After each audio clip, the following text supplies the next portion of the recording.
In the Valley of the End, two remarkably similar yet distinctly different individuals stood facing each other. One had committed his life to the pursuit of vengeance, a path that promised only sorrow and, ultimately, emptiness. This person had dark hair and, most notably, blood-red eyes with three tomo, fixed intently on his opponent. The other wore a bright orange jumpsuit and had spiky blonde hair that seemed to defy gravity, along with deep blue eyes that mirrored the intense glare. Some would have called these two friends, others rivals. No one could have predicted that these two people were now the bitterest of enemies. Both appeared battered and bruised, covered in cuts, but neither was willing to surrender, each driven by their own separate objectives. This confrontation inevitably led to the climactic and final moments of their battle. On the side of Madara Uchiha's statue stood a boy with very dark skin, wild hair, a cross-shaped scar on his nose, and blood-red eyes with a single tomo surrounded by a circle of three black tomo, all set against a black background. From his back extended two wing-like hands, poised to act at any moment to secure his victory. This boy was Sasuke Uchiha, the sole survivor of his clan's massacre, now considered a traitor to Konoha for his unauthorized departure and his association with its worst betrayer, Orochimaru.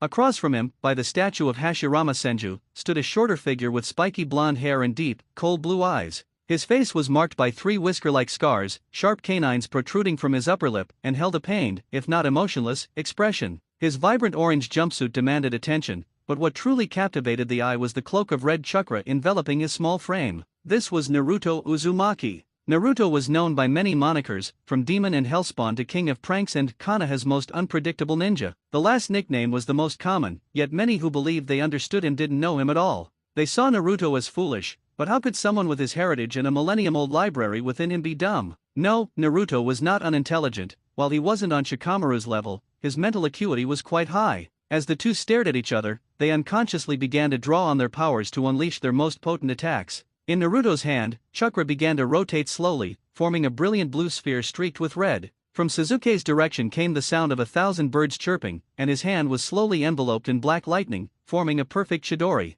When Naruto noticed this, a single tear slid down his cheek, and the moment it hit the ground, chaos erupted. Both fighters launched themselves off the ground, hurtling toward each other with immense force, their techniques ready to clash. While this unfolded in the physical world, a maelstrom raged inside the mind of the Uchiha. He knew how to gain the Mangekyo Sharingan, but was the cost too high? Was killing his best friend truly worth it? Damn it, friends or not, my quest for revenge cannot be halted by these pathetic feelings. Die, Naruto. With his mind cleared, Sasuke's decision was final. Naruto would perish today. Using the calculation abilities of his Sharingan, Sasuke subtly altered the trajectory of his attack, aiming it directly at Naruto's heart. Naruto, with his greatly enhanced senses, noticed the change, but it was too late. A complete dodge was impossible. He slightly angled his own hand to hit Sasuke, bracing himself for the onslaught of pain. The agony arrived a few moments later. An unholy scream echoed through the valley as the two powerful attacks found their intended targets. Sasuke's Chidori pierced Naruto just below his heart,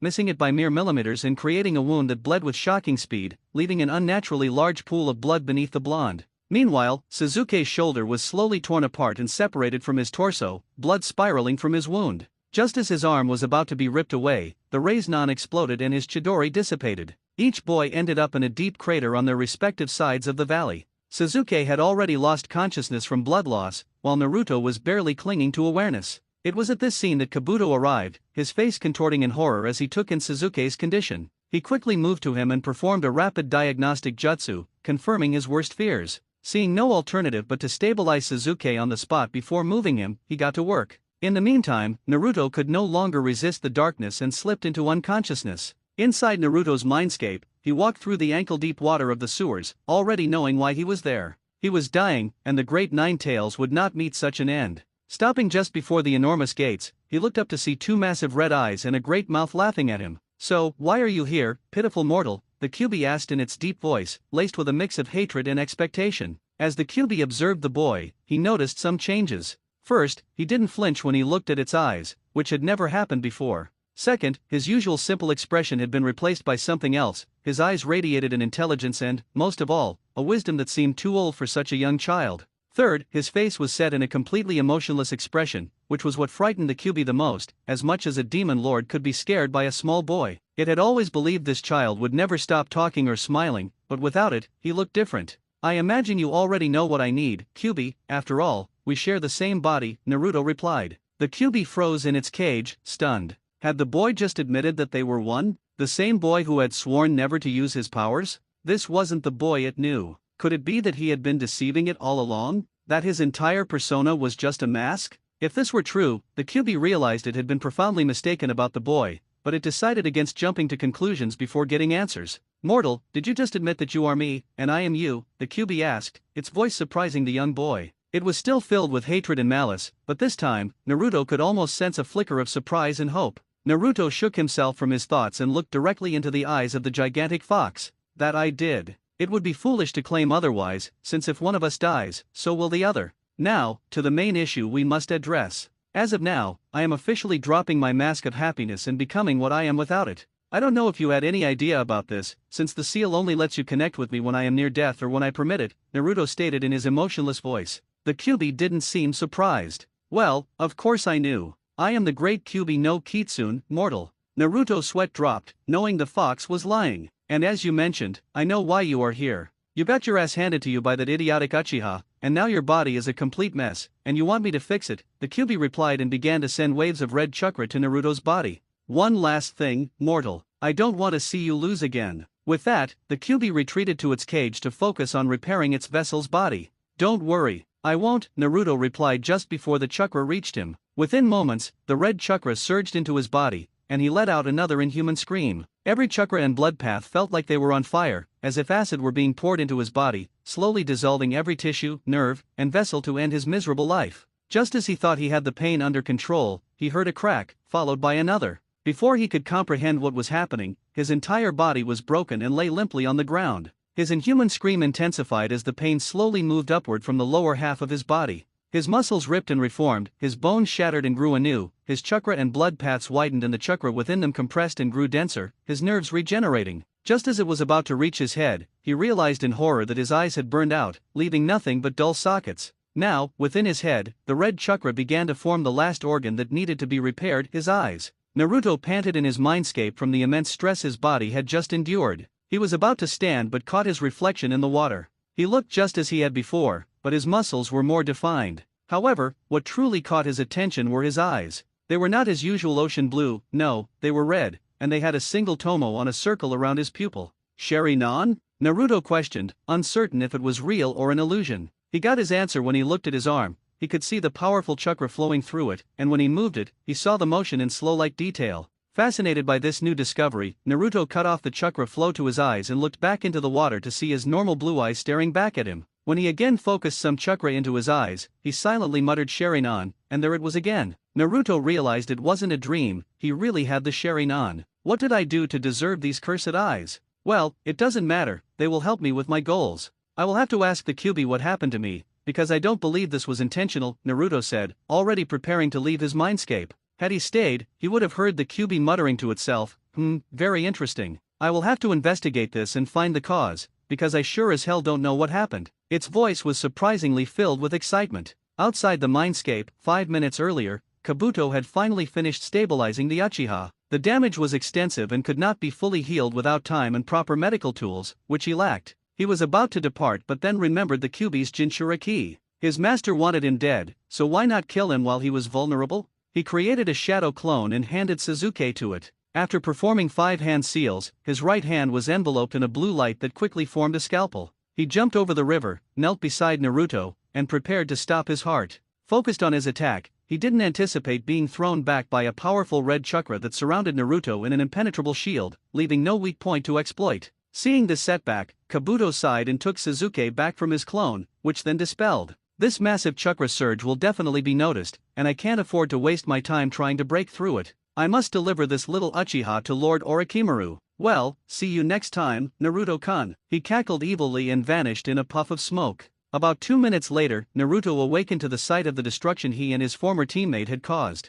This was the scene Kakashi arrived to. He looked at Naruto, and his visible eye widened slightly at the sight. Naruto was perfectly fine, without even a scratch, but his clothes told a different story. They had 2 holes that looked like they were made by a Chidori. His clothes were torn, ragged, and stained with blood. Kakashi frowned at the thought of Sasuke using Chidori to kill Naruto, a purpose he had certainly not intended when he taught him the jutsu. Seeing that Naruto was awake, he called out to him, "Naruto." Naruto turned with his new emotionless demeanor and replied, "Hello, Kakashi-sensei. How are you?" To say that Kakashi was startled by this emotionless Naruto would be an understatement. His visible eye widened, and even though he wore a mask, you could tell his mouth was wide open and his jaw dropped as far as the mask would allow. Naruto permitted himself a small smile at his teacher's reaction, but it disappeared as quickly as it came. Recovering from his shock, Kakashi asked the question Naruto knew was coming: "Where is Sasuke, Naruto? Give me your mission report." With that, Naruto proceeded to explain everything that was necessary. He told Kakashi how he had arrived at the valley and tried to reason with his teammate.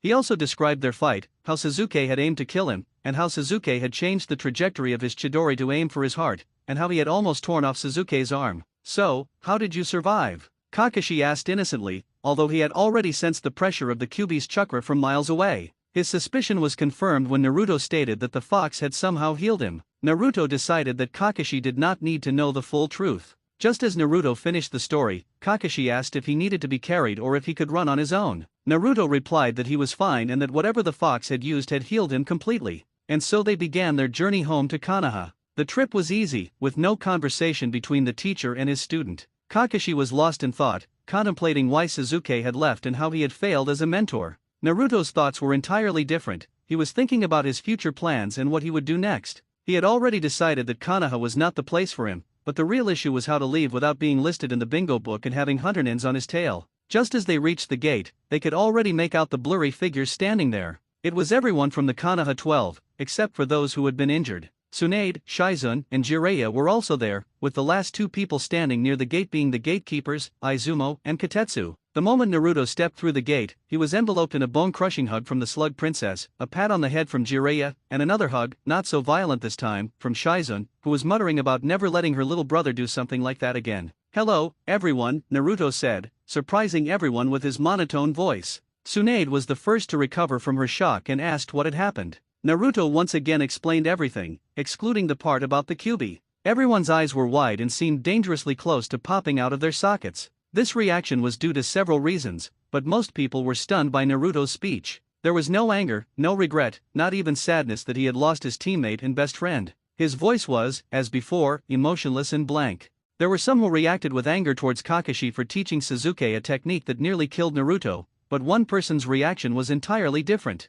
This person was Sakura Haruno. Her eyes revealed everything. She felt overwhelming sadness that her Sasuke-kun had not returned and had betrayed them all. Then, there was regret that she had been too weak to stop him herself, as always. The final emotion, one she tried to hide but failed at miserably, was anger. She was furious at Naruto for failing to keep his promise and bring back her Sasuke-kun, the only love of her life. With this in mind, she clenched her fist and moved towards Naruto. Sensing the low-level killer intent from his pink-haired teammate, Naruto turned just in time to see a punch coming for his head. Reacting swiftly, he caught her wrist and struck Sakura in the abdomen with his palm, sending her 10 meters back from the gate. Everyone was in shock that Naruto had struck his self-proclaimed love, but their shock intensified with the words Naruto spoke. "Why were you about to attack me, Sakura?" Again, there wasn't a hint of his former demeanor, which shocked them all most of all. This couldn't be Naruto, right? He was always asking Sakura on dates and adoring her. "Because you failed to keep your promise. You're nothing but a monster, and I hate you.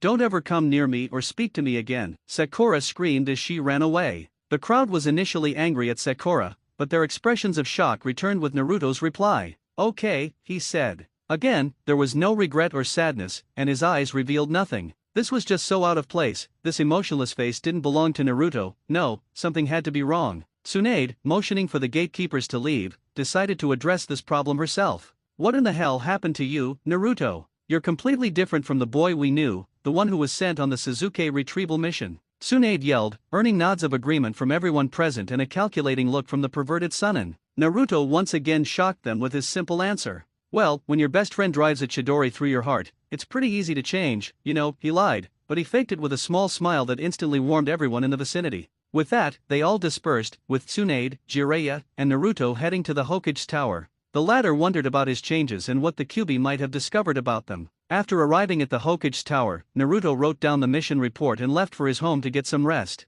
Inside Naruto's mindscape. After arriving home, Naruto entered his mindscape, ready to speak with the Kyuubi. Entering the large room with the massive gate, he stood patiently, waiting for two red eyes to appear. He didn't have to wait long before two red eyes and a mouth with a sadistic grin came into view. He must have been born with it, Naruto thought. "Well, Kyuubi, what information do you have for me?" Naruto asked calmly. The Kyuubi snorted at his calm facade. Weak human not fearing my presence, I must be losing my touch, it mumbled the last part, though Naruto heard it. Anyway, you have a pretty interesting body there, so ask me one question at a time, and I will answer it. Then we'll move on to the next questions, the QB added. Okay then, the first question I'd like to ask is, why was my body ripping and changing? It was like it was reforming. Naruto left his question open-ended. The QB's mouth formed an amused grin before it answered. This, reformation, as you call it, was caused by my chakra, and your bloodline. Waiting for an outburst from the blonde, it sighed in disappointment when none came. It was so sure that the news of his bloodline would provoke a reaction.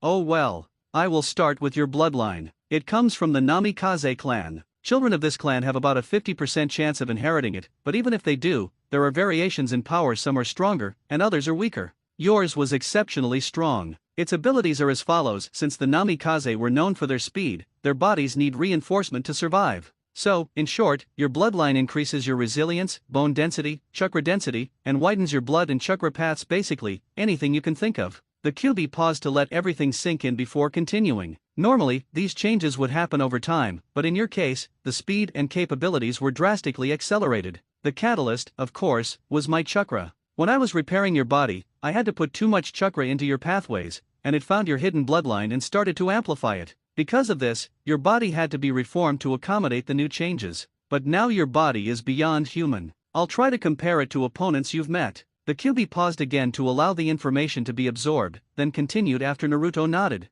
Starting with your bones, I think your bones are close to the Kagaya clans. While they aren't as strong and dense as theirs, they are quite close. Your blood paths have widened slightly, and your organs have increased in size, pumping more blood and air into your muscles. In human terms, this gives you a perfect body. Of course, you can still be hurt and bleed to death, it will just take more wounds and more serious injuries. Now for the most interesting topic, your chakra. The QB again let Naruto ponder the information so far and, after a few minutes, continued. Since you already had very large chakra reserves, the pathways had to be increased, so your chakra became twice as big. You now have chakra reserves somewhere near cage level, and it will keep increasing. According to my calculations, in your prime, you will have chakra reserves equivalent to 3 of my tails. But then again, reserves aren't what make you strong, it's control. But the most interesting thing that happened is that your chakra became so dense that you can probably, with a lot of control, mold it into solid objects, like kunaus, etc. In fact, this has already happened, as you were subconsciously creating a small layer of chakra,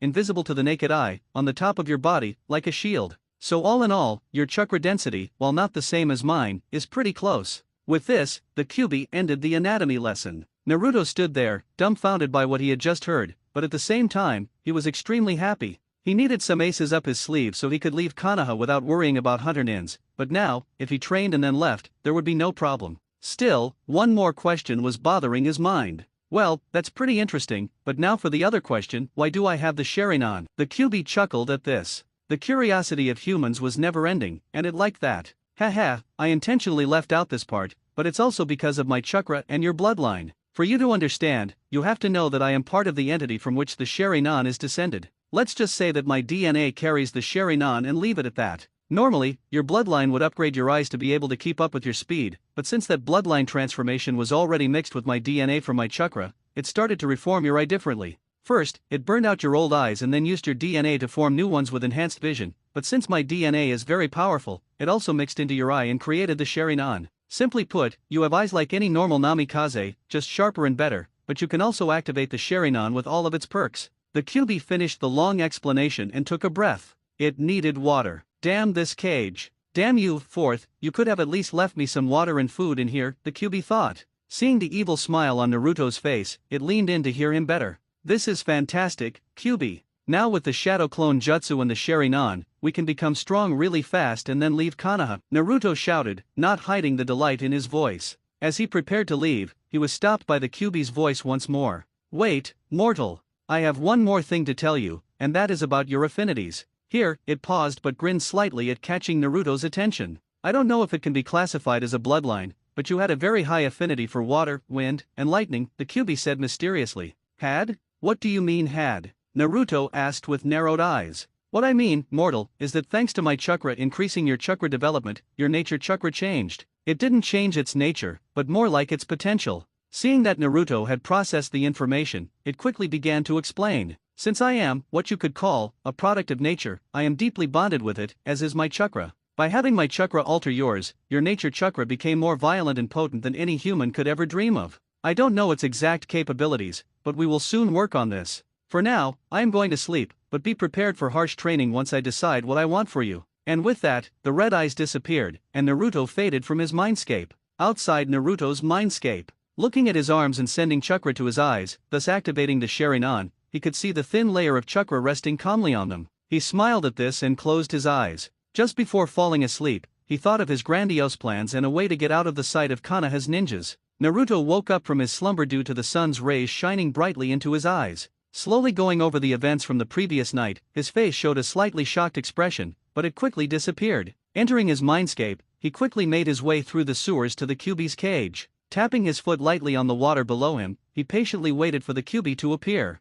He didn't have to wait long as two familiar red eyes appeared, followed by a mouth that was drooling somewhere that couldn't be seen. Seeing that he had the Kyuubi's full attention, he began, "Last night, you said that my bloodline is from the Namikaze clan. Seeing as I was letting a lot of information sink in, I hadn't noticed that. Since I'm from that clan and the only Namikaze I know who lived in Konoha was Minato Namikaze, am I his son?" The Kyuubi knew this question was coming, and it was curious to see how this human would handle it. It again sighed in disappointment as the only emotion it could spot in the boy's eyes was excitement. The Kyuubi, wanting to get more sleep, chose to go with a simple yes. And after it said this, it disappeared from where it came. Naruto, seeing that the Kyuubi wouldn't say any more, faded from his mindscape. He got up from bed, went to the kitchen, and began to prepare his newly thought-out breakfast. He needed to eat healthily in order for him to grow and for his new muscles to gain protein. He figured that if his old body needed energy, then his new body would need at least 4 times more. After showering, he ate his breakfast in silence and prepared for a little stretch and run outside to get used to his new body.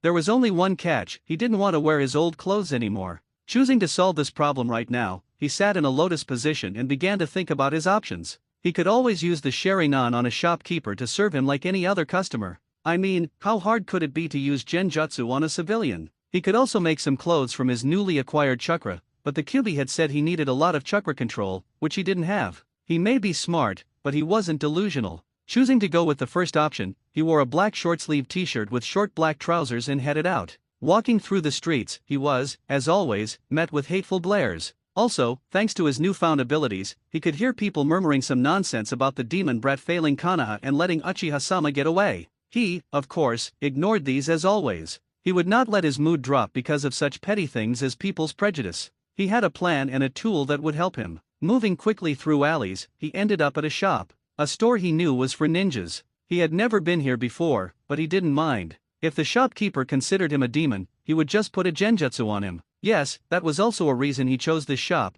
More than half of the shinobi shops were run by retired shinobi. This one wasn't. He entered the shop and saw an old man sitting behind the counter. Offering a polite nod, he was slightly surprised when he received one in return. The shopkeeper walked next to his new customer. He was new to this town, but he did know how to act around his potentially best customer. Politely asking the newcomer what he wanted, he was answered with a short nod towards the clothes department, and they both moved in. After a few minutes, Naruto had already picked out some clothes and went to the changing room to try on his chosen outfits. Naruto came out of the changing room wearing Umbu-style clothing with a few changes. The most noticeable change was that instead of the Umbu's unguarded shoulders, Naruto had shoulder guards in the style of the first Hokage, and the rest of his outfit was red where it had previously been silver. Over his gear, a loosely hung, Umbu-like white cape with a hood and kanji for Black Hurricane was on it. He didn't know about his affinities yet, but he liked the winds, and since the Kyuubi told him that his would be more violent, he just knew that it would be black. Giving himself one more check in the mirror, he gave a small nod and threw the hood over his head.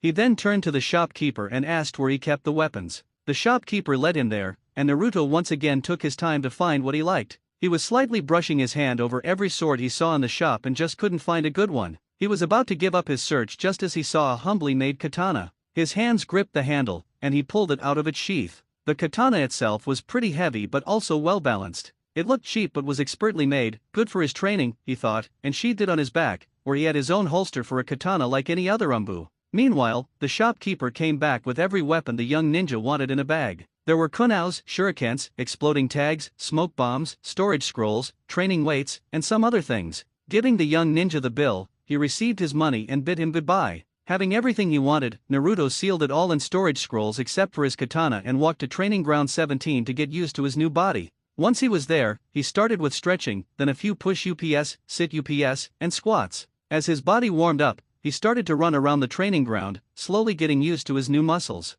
After 2 hours of physical training, he finally felt satisfied and went to the ramen shop. He might have been intelligent and all, but ramen was still the best food, wasn't it? As he was finishing his 15th bowl, he felt a hand on his shoulder armor. Looking up to see whose hand it was, he saw the face of a smiling Jiraiya. "What are you up to, kid? Trying to impress the ladies with your new armor?" Jiraiya asked lecherously. Naruto simply rolled his eyes and continued eating. Jiraiya, seeing he wasn't getting anywhere, sat down with him and ordered 2 pork ramens. While eating, Jiraiya kept glancing at Naruto, trying to read his face. After 6 minutes, Jiraiya sighed in disappointment, unable to find any emotion on Naruto's face. "Kid, are you listening to me?" Jiraiya asked. Getting a small nod, he continued, "Well, I am going to give you the one and only rare chance to travel with me," the perverted Sannin shouted, with a good amount of glee showing in his eyes. Naruto's ears perked up at that. This was his way out of Konoha. Plus, having a Sannin as a teacher, even one as perverted as Jiraiya, had its perks. Turning to Jiraiya, he decided to fake a little excitement, so he unexpectedly jumped on the perverted Sannin and hugged him in a bone-crushing embrace.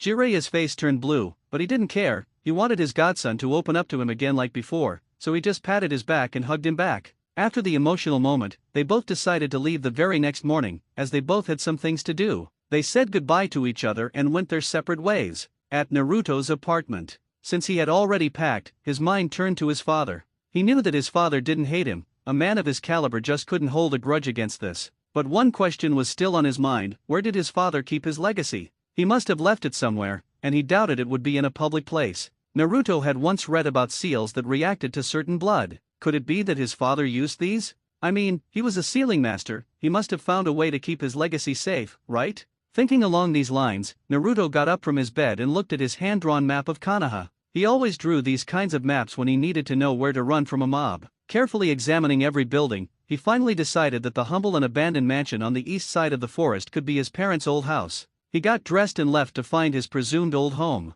Upon finally reaching the building, he was amazed that it hadn't rotted at all. Must be seals, he thought. Standing right in front of the gate, he examined it. There was an intricate pattern written all over it, and he saw a handprint in the very middle. Shrugging, he slightly cut his palm and pressed it against the lock. The next thing he knew, he was standing in a room with absolutely no light and zero visibility. Thinking quickly, he came to a solution. Activating his Sharingan, he could see the room. It was almost like any other entryway, except for 2 portraits looking intently at the door. Naruto recognized the people in these portraits as his parents, Minato Namikaze and Kushina Uzumaki. Looking further through the apartment, he finally found the light switch and turned it on. The house was quite simple, really. There were 2 bedrooms, one obviously prepared for a child, for him, Naruto thought with a sad smile. There was one kitchen, which had a suspicious smell coming from it, must be rotten food, Naruto thought again. Then there was one bathroom and toilet. Looking out of a window, he saw a huge garden that took up 3/4 of the landscape.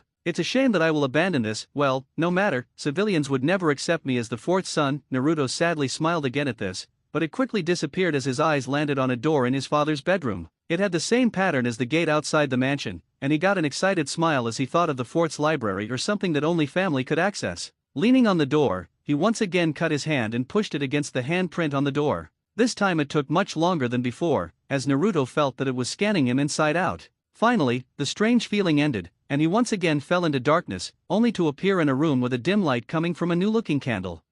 They must be somehow preserved by seals from withering, Naruto voiced his thoughts. Looking around, Naruto's face lit up like a Christmas tree. All around him were thousands of scrolls neatly stored on shelves. He knew that this was too extensive for one man to ever collect, so it must have been the entire Namikaze library. This must have been Naruto's lucky day, he thought. Looking around, he could see a large storage scroll, like the one Jiraiya always carried. He decided that since no more Namikazes would be in this village, all of this was his, and so he began sealing every scroll into the big one he had found. The morning came quickly, and 5 minutes ago, Naruto sealed the last scroll in the big library. When he started, he thought it would take a few minutes to seal everything with as many clones as he could make in such a tight place, but as he kept going, he saw that there was more to this library than he thought. There were truly thousands of scrolls. He just couldn't believe how lucky he was. There were jutsus for every element, a vast number of taijutsu and kenjutsu styles, history, math, science, chemistry, forging, cooking, he just couldn't remember it all. The most valuable thing he found was his mother's sword.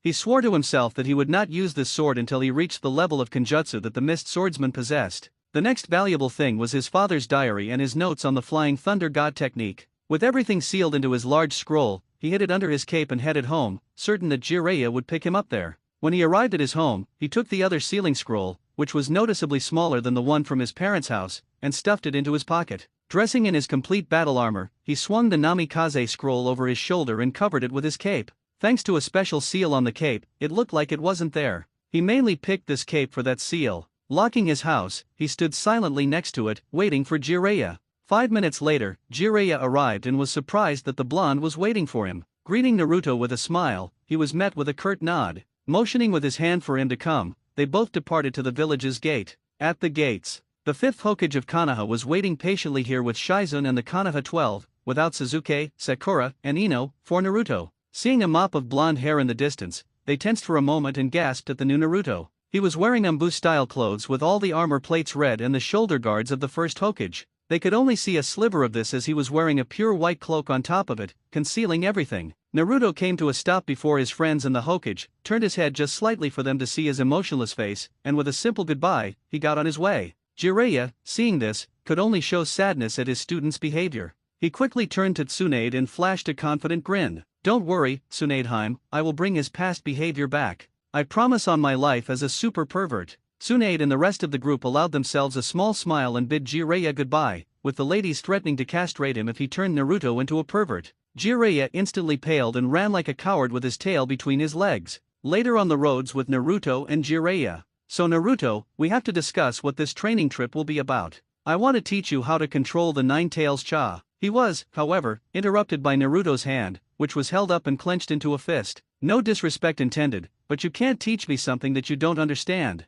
I would rather train in the ways of a shinobi," Naruto concluded. Jiraiya seemed slightly shocked by this but kept on pressing. "But Naruto, if you want to defeat the Akatsuki, you will need it," Jiraiya insisted. "I said no. Take it or leave me alone. I can train by myself," said Naruto as he stared sternly at the Toad Sunin. Jiraiya sighed in disappointment. "Okay then, how do you propose we do this?" he asked, now curious as to what his student had planned. "We will use my clones which can transfer any information they learn." At this information, Jiraiya was dumbfounded. He had never even dreamed of such effective training because the shadow clone jutsu wasn't a technique anyone could use on a large scale, well, except Naruto. That is fantastic, Naruto. And what about me? What will be my role?" asked a now really excited Jiraiya, with drool coming down his mouth. "I will not tie you down, you can go do your research as long as you give me enough work to entertain myself." Jiraiya started crying in an anime style from all the luck he had. His student wouldn't mind him being missing all day. Not even Minato could top this.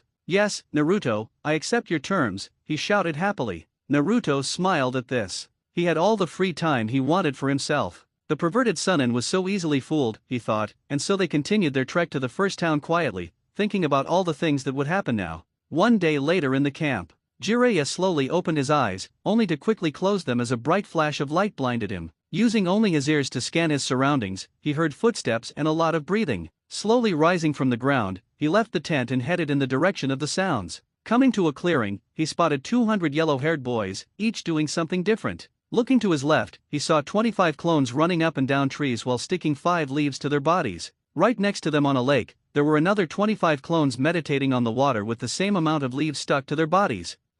Meditating, interesting. He's sitting on the water because that way, more of his body is on the water than with just his feet, meaning he's using more chakra and getting better control. Plus, he's practicing meditating with it. Jiraiya smiled at his student's cunning. Looking a bit further, he could see 50 clones running up and down a 20-meter-high waterfall with, once again, the same amount of leaves on their bodies. Wow, he voiced his thoughts at this sight. He had never seen anyone do this, but then again, he had never seen a waterfall this high act like this. Instead of crashing down, it calmly flowed off the cliff and landed on the ground. It was natural beauty. Looking intently at Naruto's clones, he noticed how they were doing it. He saw them creating a dense chakra platform that was sticking to the water, in the same way that the clones' feet were sticking to the platform. Must be a combination of tree and water walking, pretty interesting, Jiraiya thought with a small smile gracing his lips. Looking to his right, he could see another 100 clones working on chakra control. There were 25 clones levitating senbon on their palms with chakra. Must be for constant chakra flow and power, Jiraiya thought again. Then he noticed that none of the clones on the right side were sticking leaves to their bodies. Must be tougher exercises. Looking at the next group, he saw a group of 25 again doing the raise nan with only one hand. Jiraiya smiled at this. The next group was working on what looked like shaping chakra. Well, it wouldn't be such a surprise because the Raise-Non is based on that, but to shape pure chakra without rotation or a natural element was unheard of. Maybe he was just trying? Never mind, he'll probably tell me later. Looking at the last batch of clones, he could see them working on a medical scalpel. It wasn't like the exercise before because he needed the scalpel to go through the skin to attack the muscles. All in all, he could see that Naruto's chakra control was terrible. He was doing tree and water walking effortlessly, but that's where it ended. On waterfall walking, he could see that the clones struggled with it and sometimes fell. Next, there was the Senbon levitating. If the Senbon around him were anything to go by, it was another exercise that needed work. For the Raise-Non, well, it was like starting all over again, but here Jiraiya knew that it was all about chakra control. Chakra shaping, this exercise must have been the hardest, as he could see something that reminded him of a kunai, but that's all there was. His scalpel was more like his entire arm glowing blue instead of a sharp blue blade on the tip of his hand. All in all, Naruto needed a lot of work if he wanted to do these flawlessly, but he was sure that once Naruto completed them, his chakra control would skyrocket to that of a middle-level jonin, which was almost as good as his. Jiraiya, also having a great amount of chakra, had only high-level jonin control. What bothered Jiraiya the most was that he couldn't find the real Naruto. Just as he was about to go and find him, he spotted a blonde mop of hair coming in his direction with the speed of a low-level genin. Naruto was wearing a brown sleeveless t-shirt and black shinobi trousers with black sandals. Sweat was rolling in waves off him, and his breathing was quick. Stopping just before Jiraiya, he announced, 100, complete. He bid Jiraiya good morning and started stretching. Jiraiya, seeing that he now had the option to question the blonde, asked, Naruto, why is your speed so low? Even though you weren't fast, you were never this slow. Naruto's only response was lifting his pants slightly, showing off 10 kilograms of weights on each leg. Jiraiya only grunted in response. Unknown to Jiraiya, 10 kilometers away from his current position, another 100 clones were reading and gaining intelligence. 25 clones were studying seals, 25 were doing math, 25 were working on writing calligraphy faster, and 25 were reading about poisons and chemistry. The first month of training flew quickly, with Naruto doing the same exercises and his clones reading, changing between basic books. He was rapidly gaining book smarts thanks to the Kyuubi, who allowed his brain to process all the information that his clones gathered. His sealing jutsu was now at least a low jonin level like Kakashi's, all thanks to his father's books and some natural talent for it. The most complicated thing he could do now was a 4-point barrier with his clones standing in each corner, pumping chakra into it. He tried to break in and out with a Raise-Non. The barrier only shook wildly but wouldn't break down. Other things he could do were cooking, forging all kinds of things, and his math, science, economy, strategy, chemistry, poisons, human anatomy, and others were pretty good too. Regarding his Raise-Non, he could now create it in just 2 seconds with a single hand, which was only 1 second slower than Jiraiya's. The added benefit was that with his dense chakra, the Raise-Non was bordering on an S-rank technique. Furthermore, Naruto could now flawlessly perform the waterfall walking and the Senbon levitating and spinning exercises. He was now doing this with kunai. He could also form simple objects from his chakra, such as kunai and Senbon, and create a thin layer of chakra on his skin that acted as a shield. He hadn't tested this shield against anything other than regular kunai, shuriken, and Senbon, which it had successfully repelled, as he didn't know any ninjutsu yet. His chakra scalpel could make a cut on a tree and was now confined to the tip of his hand, but it still looked more like violent chakra than a sharp blade. Despite this, he was making progress. More or less, his chakra control was now at a high-level Chuunin, and it was still improving. His goal was cage level because, as the Kyuubi always said, strength lies in control, not in quantity. Speaking of the Kyuubi, it was a slave driver. Naruto couldn't describe it any other way, as the Kyuubi was putting him through a brutal physical training regimen. Every day, he was increasing his weights, as he could easily adapt to them with all the physical training he was doing. He had dropped the weights and was now using a gravity seal that could be increased by adding chakra. Right now, he was at 3 times the normal gravity, and his speed was at a high genin level with it. He didn't know his speed without it, as the Kyuubi wouldn't let him take them off. But there was more than just speed. He was also kicking and punching logs to increase his strength and was doing push UPS, sit UPS, pull UPS, squats, and other difficult exercises. With his sword, the only thing he did were 4 basic forms to increase his strength: a pierce, a horizontal slash, a vertical slash, and a diagonal slash. He was also doing exercises for agility and some courses that focused on dodging and awareness. Every time his chakra reserves or stamina dropped, the Kyuubi would flood him with its own, so Naruto could work 16 hours a day with 300 clones also working. He was sleeping for 6 hours a day, and the remaining 2 hours were for food, showers, etc. As for Jiraiya, he was just as Naruto had anticipated. He would leave in the morning right after giving Naruto a few tips and would come back at night reeking of alcohol, as if he were alcohol itself. But Naruto didn't mind, at least he wasn't bothered. For the next month, he slightly changed his training regimen. With his increased chakra control and capacity, he could make 400 clones for 8 hours, so with the Kyuubi's help, that doubled and worked well with his 16-hour training schedule. His chakra control clones were now doing the waterfall exercise with 10 leaves stuck to their bodies and their Sharingan activated to improve their chakra control. Then, they were doing the kunao spinning and levitating, now with 5 leaves and the Sharingan active. The clones working on chakra shaping were trying more difficult shapes and also activated their Sharingan. The ones working on the medical scalpel were trying to do it without any modifications, as this was the only exercise he hadn't mastered yet.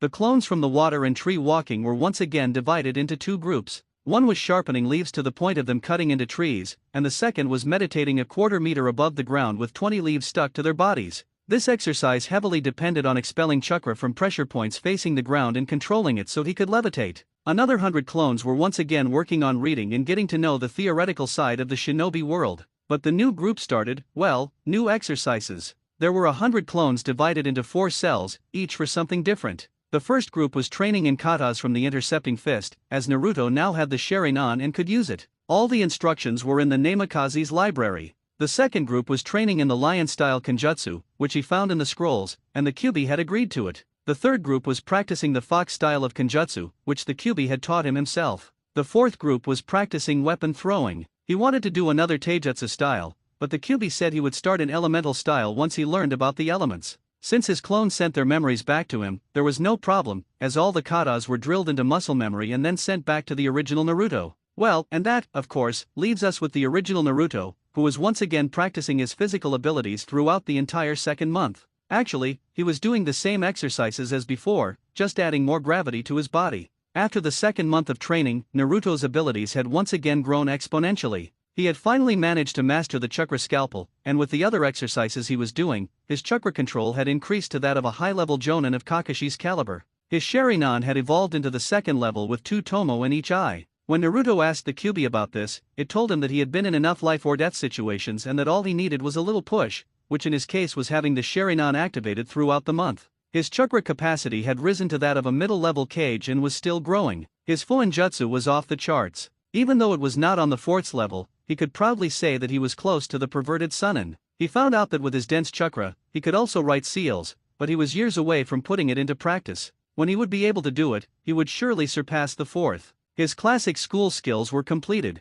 and he didn't need to do them anymore. His strategy skills were pretty well developed, even if not on the level of a Nara. He took a liking to poisons, even though there were many books on it, and even with 25 shadow clones, he couldn't read it all. All in all, thanks to his clones and the memory modifications from the Kyuubi, he had many new skills and learned them pretty quickly. Next, there were the clones that were working on weapon throwing, Taijutsu, and Kenjutsu. His weapon throwing was at the level of a middle-level Chuunin, and he was constantly improving, as the academy had stunted him in this. His intercepting fist was at Sasuke's level before he left, which was around a middle-level Chuunin. He needed to spar with someone, as it was hard to learn just from instructions, and his clones weren't enough. But, since he couldn't reveal his Sharingan, he needed to find some missing ninjas and try it on them. After all, he had to get some experience. His lion-style Kenjutsu was also at a middle-level Chuunin, as he hadn't had a sparring partner. His fox style was at a low-level Jonin because the fox's teachings were a little more advanced. All he needed in Kenjutsu was to find a defensive style and create a new one with these 3 as the main components.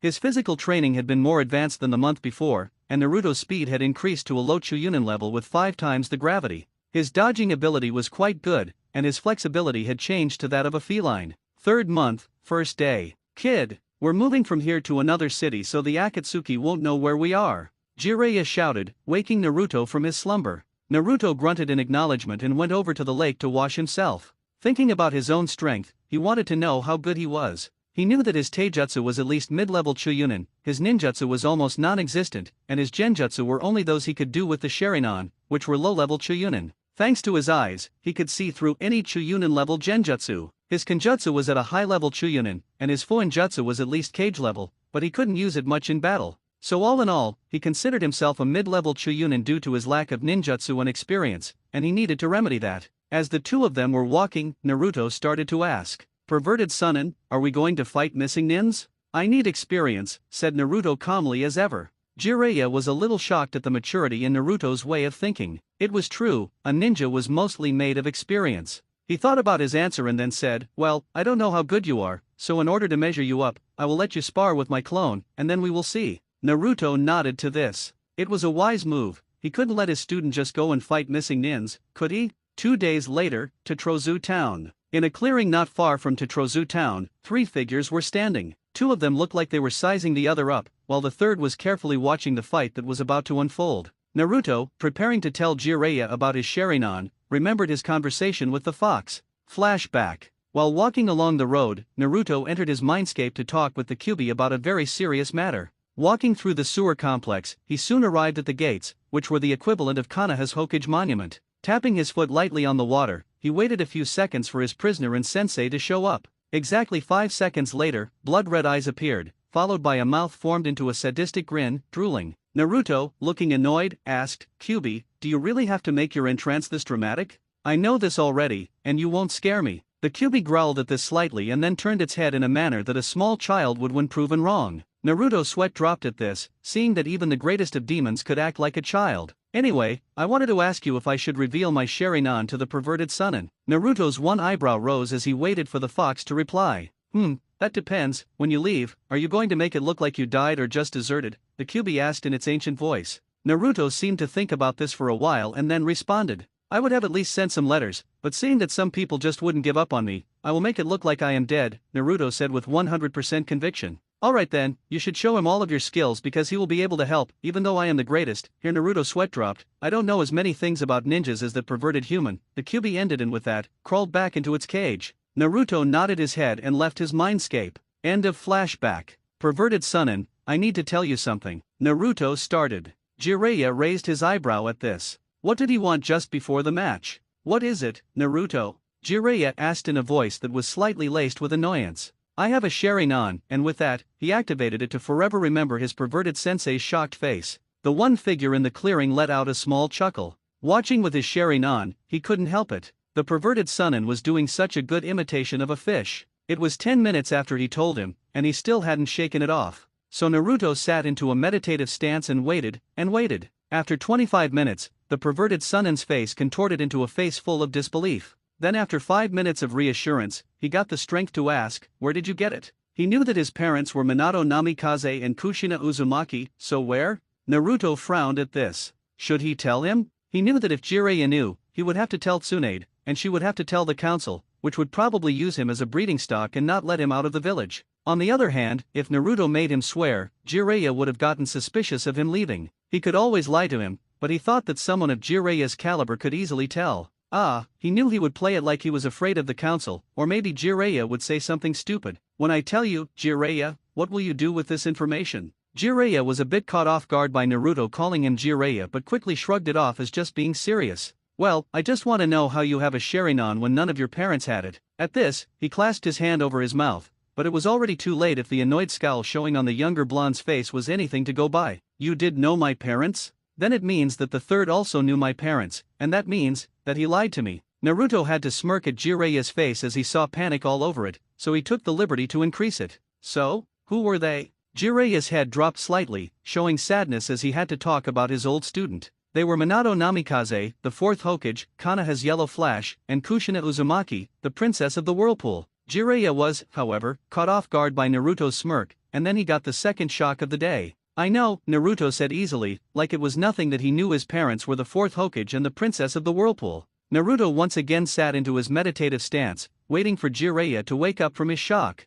After 5 minutes, Jiraiya finally shook from it and asked, "How did you know?" I mean, Sensei made it top secret." Jiraiya's face once again looked sad at that because while it was true that making it public would put Naruto in danger from outside sources, without it, he was in danger from inside sources, like civilians and even some ninjas. Naruto, however, looked at Jiraiya and sighed. "I will tell you this if you promise that you won't tell it to anyone." Jiraiya frowned at this a little. Why did he want to hide his Sharingan? He could gain respect from it and even an honorable place, seeing as the last Uchiha had left the village a while ago. But then again, he wanted his student to trust him, and by unraveling his secrets, he didn't think he would. "Okay, Naruto, I don't know why you want it like this, but I promise on my name as Jiraiya, the Toad Sage, I will not tell any of your secrets and what you are about to tell me now." Naruto was looking right into his eyes throughout the conversation and could tell he wasn't lying, so he sighed once again. He was doing that a lot more often these days. "Well," and he proceeded to tell him about everything that happened after he got the stab injury from Uchiha. He told him about the Namikaze and Uzumaki's bloodline, telling him how the Kyuubi's chakra enhanced them and that when it reached his eyes, the Kyuubi's chakra merged with it and formed the Sharingan, writing it into his DNA code. He also told him his entire training regimen, but except for the chakra control exercise, he didn't tell him anymore, saying he would examine and decide in the upcoming spar. Jiraiya was once again gaping like a fish. Naruto could be, no, he would be really frightening, and with his current style of training, those 3 years of the trip would be more than enough. He was also shocked when Naruto told him about the Namikaze's library and, motioning for his clone to get ready, he asked Naruto what level he thought he was at so he could decide on the clone's difficulty. I would say I'm at a mid-level Chunin, and that's all I'm telling you right now. Jiraiya's eyes took on a dangerous glint as he thought, so full of self-confidence. I'll have to take him down a notch or two. With that, he limited his clone to a low-level Jonin speed, chakra control, and capacity. He also restricted it to using only low B-rank techniques so as not to harm the blonde. Naruto, for his part, prepared for the worst as he saw the gleam in Jiraiya's eyes. Ready for the fight, both he and Jiraiya's clone took up their taijutsu stances, and Jiraiya's eyes widened slightly at the sight of a perfect intercepting fist stance. Staring at their opponent, they both began to analyze each other. Naruto could tell that Jiraiya was underestimating him a bit from his stance but could also sense at least a Jonin-level chakra capacity. Jiraiya couldn't tell much. Naruto's face was impassive, and his stance was flawless, his two-tomoed Sharingan slowly spinning, observing him. Sharinans always unnerved him. It was such a powerful bloodline, and he always hated fighting against it, as it meant he had to rely on pure speed to limit its predictionability. He also shouldn't look directly into it, but this was Naruto, he couldn't have any genjutsu work, and just because he had the Sharingan didn't mean anything, right? Losing his patience, he ran straight and fast at the blonde to gauge him. Naruto was a bit surprised by his speed, he was too slow for this, and he might have to release his weights, to which the Kyuubi mentally nodded. Seeing Jiraiya approaching with his fist raised, he barely had time to move to the left and try to kick him in the abdomen. Seeing this, Jiraiya caught the offensive leg and threw him hard into a nearby tree. Naruto, seeing that this was not leading anywhere, decided that a little cover would be nice and that his weights would be his ace up his sleeve. Noticing that the blonde was up, Jiraiya once again ran after him. Seeing this, Naruto focused chakra into his hand, and a perfect Rasengan formed in less than 2 seconds, surprising Jiraiya a little. He then drove his hand into the ground. An explosion occurred, and a lot of dust flew up around him. Using this cover as best as he could, he created a shadow clone to stand in his place and took off into the trees. Jiraiya, seeing the cloud of dust clear, could only stare dumbly at Naruto still in his previous spot. Shrugging, he ran at full speed to him and used a left hook to punch him. The clone, thanks to its Sharingan, bowed slightly so that the punch missed him and held the tiger hand seal, igniting the explosive tag on its back. Jiraiya's eyes widened at this, but it was too late, and an explosion occurred. Waiting for the dust to clear, Naruto in the trees could see a charred piece of wood where Jiraiya should have been. Naruto cursed but knew that such a petty attack wouldn't work on a Sunin, even though it was a clone of Jonin quality. Thinking of his next move, he silently moved from tree to tree. Jiraiya, watching the fight, was a little wide-eyed but then smiled, seeing that he had underestimated the blonde. He couldn't wait to see more. Maybe, just maybe, he would surpass Minato after all. In the clearing, Jiraiya's shadow clone was patiently waiting for his opponent while intently watching his surroundings for any movement that would indicate an attack. Suddenly, he dodged to the left as he saw a fist flying right through where he used to be. Going on a handstand, he used his leg to kick the blonde in the head, only for him to puff into smoke, dropping another explosive tag. Seeing the immediate danger, he once again used the body replacement technique, only to dodge another kunai with an explosive tag attached to it. Jumping out of the explosion range, he could see 10 blondes waiting for him patiently. Going through hand seals, he ended with the tiger seal and blew a large fireball. Once the dust cleared, he could see 8 blondes jumping straight at him, preparing for a taijutsu match. Jiraiya, seeing this, got a wide smirk and bent lower than before. Using his bent knees to add to his momentum, he literally fired into the clones and dispelled 2 with punches. Landing 20 meters away from them, he quickly ran through 5 hand seals and shouted, "Fire release, Phoenix Immortal Fire Technique." With that, he launched 20 small fireballs to deal with the clones once and for all.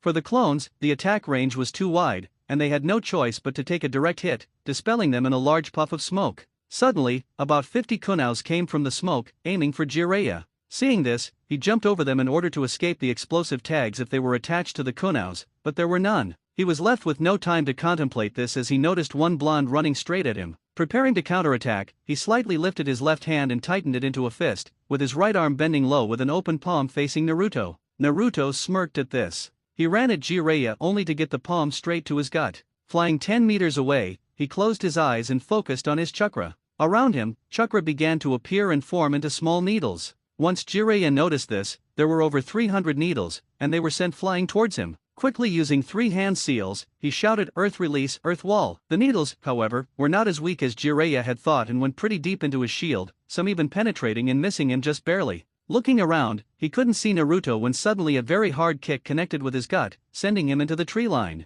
Naruto, seeing this, thought there must be a hell of a lot of chakra if that clone didn't just dispel. Well, couldn't expect less from the Toad Sunin, right? At least he was caught off guard by my speed without gravity seals. Naruto, seeing that his plan had failed, went over to his last resort. Bringing out his sword, he infused it with his chakra and prepared to attack Jiraiya when he got up. Jiraiya, picking himself up after that very hard kick, carefully eyed Naruto. What was that? Was that pure speed? But then again, how? Oh, of course, you idiot. He's using weights. Dusting himself off, he once again ran at Naruto at full speed, mirrored by Naruto, as they soon dived into a very evenly matched battle with Naruto's Chunin speed and Sharingan against Jiraiya's Jonin speed and experience. The real Jiraiya was now very impressed with his godson. Not only did he get rid of his annoying persona and brash thinking, but he also used strategy and landed a hell of a kick on his clone. He couldn't wait to see what his next plan would be. Naruto, seeing that he was nearing the area with the 50 kunaus, used something he had figured out in his training. Chakra Pulse, he shouted while the chakra that was used on his body armor expelled at high speed against Jiraiya, knocking him right into the middle of the kunaus scattered on the ground.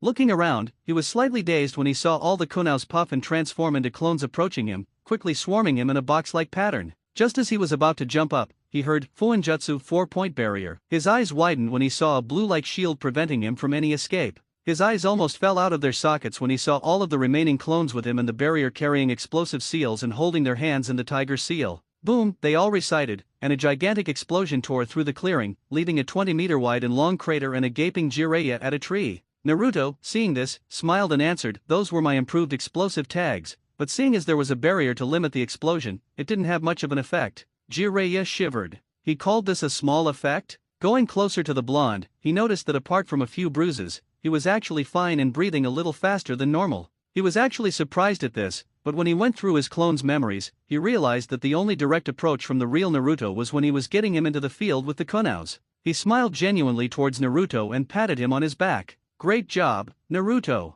You actually used your brain and won. I can tell you that my clone would give most Jonins in Konoha a run for their money, seeing as I have a lot of experience. I must say that I am sorry, Naruto. Now I can see why you didn't want to reveal your abilities. You are truly the most unpredictable ninja in the world, and with unknown techniques, you can beat opponents much stronger than you, and I am very proud of you." Naruto's emotionless facade faded slightly and showed his first genuine smile after such a long time. Jiraiya, seeing this, was glad that his godson wasn't lost and that his happiness could still be recovered. "Well, Naruto, go to sleep. We have training to do tomorrow." Jiraiya shouted at a slightly surprised Naruto and then left. Naruto stayed a little longer, but in his eyes, you could see how happy he was to be able to spend more time with Jiraiya. He smiled one more time and left for his tent. 2 months later, Toraikure City. 2 people were jumping on rooftops, hunting for their prey. One of them was a young man with blonde hair and bright blue eyes that could pierce steel. He was wearing Umbu-style clothing with red armor plates and red shoulder guards.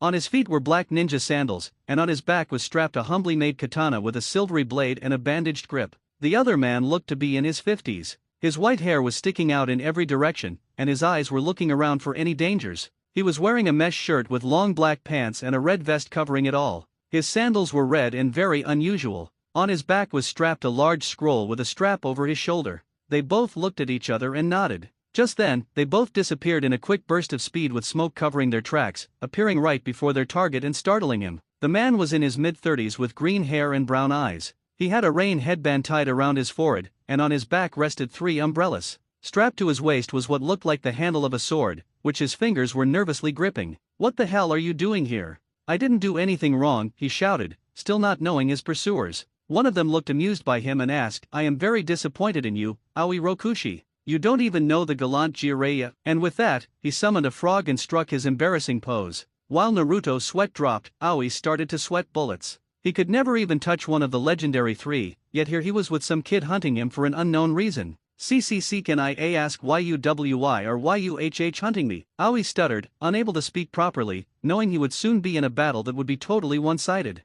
Jiraiya closed his eyes and smiled softly, pointing over to Naruto, and with that, he said, "My student is going to fight you for experience." Of course, he boasted, especially when he said his student. Aoi, hearing this, relaxed a little. "He can't beat me, right? I mean, he's such a brat. I should show him the true power of Raijin. He suddenly got his confidence back and sneered at the boy. You can't defeat me, kid. Let's make a deal, Jiraiya-sama. If I win, you will let me go. Jiraiya was a bit caught off guard but then smirked. Deal. Naruto smiled at this but knew that he couldn't underestimate his opponent. According to the bingo book, this Aoi character was at least a mid-level jonin, but he had already formed a plan that would surely work. Cocking back his fist, Naruto disappeared in a burst of speed, appearing right before Aoi, punching him straight in the face. Aoi was sent back 10 meters, rubbing his face from the hard hit he got. His eyes flashed with anger, and he pulled out his Raijin. Swinging it around to get a feel for it, he started running toward the blonde ninja with the intent to cut him in half.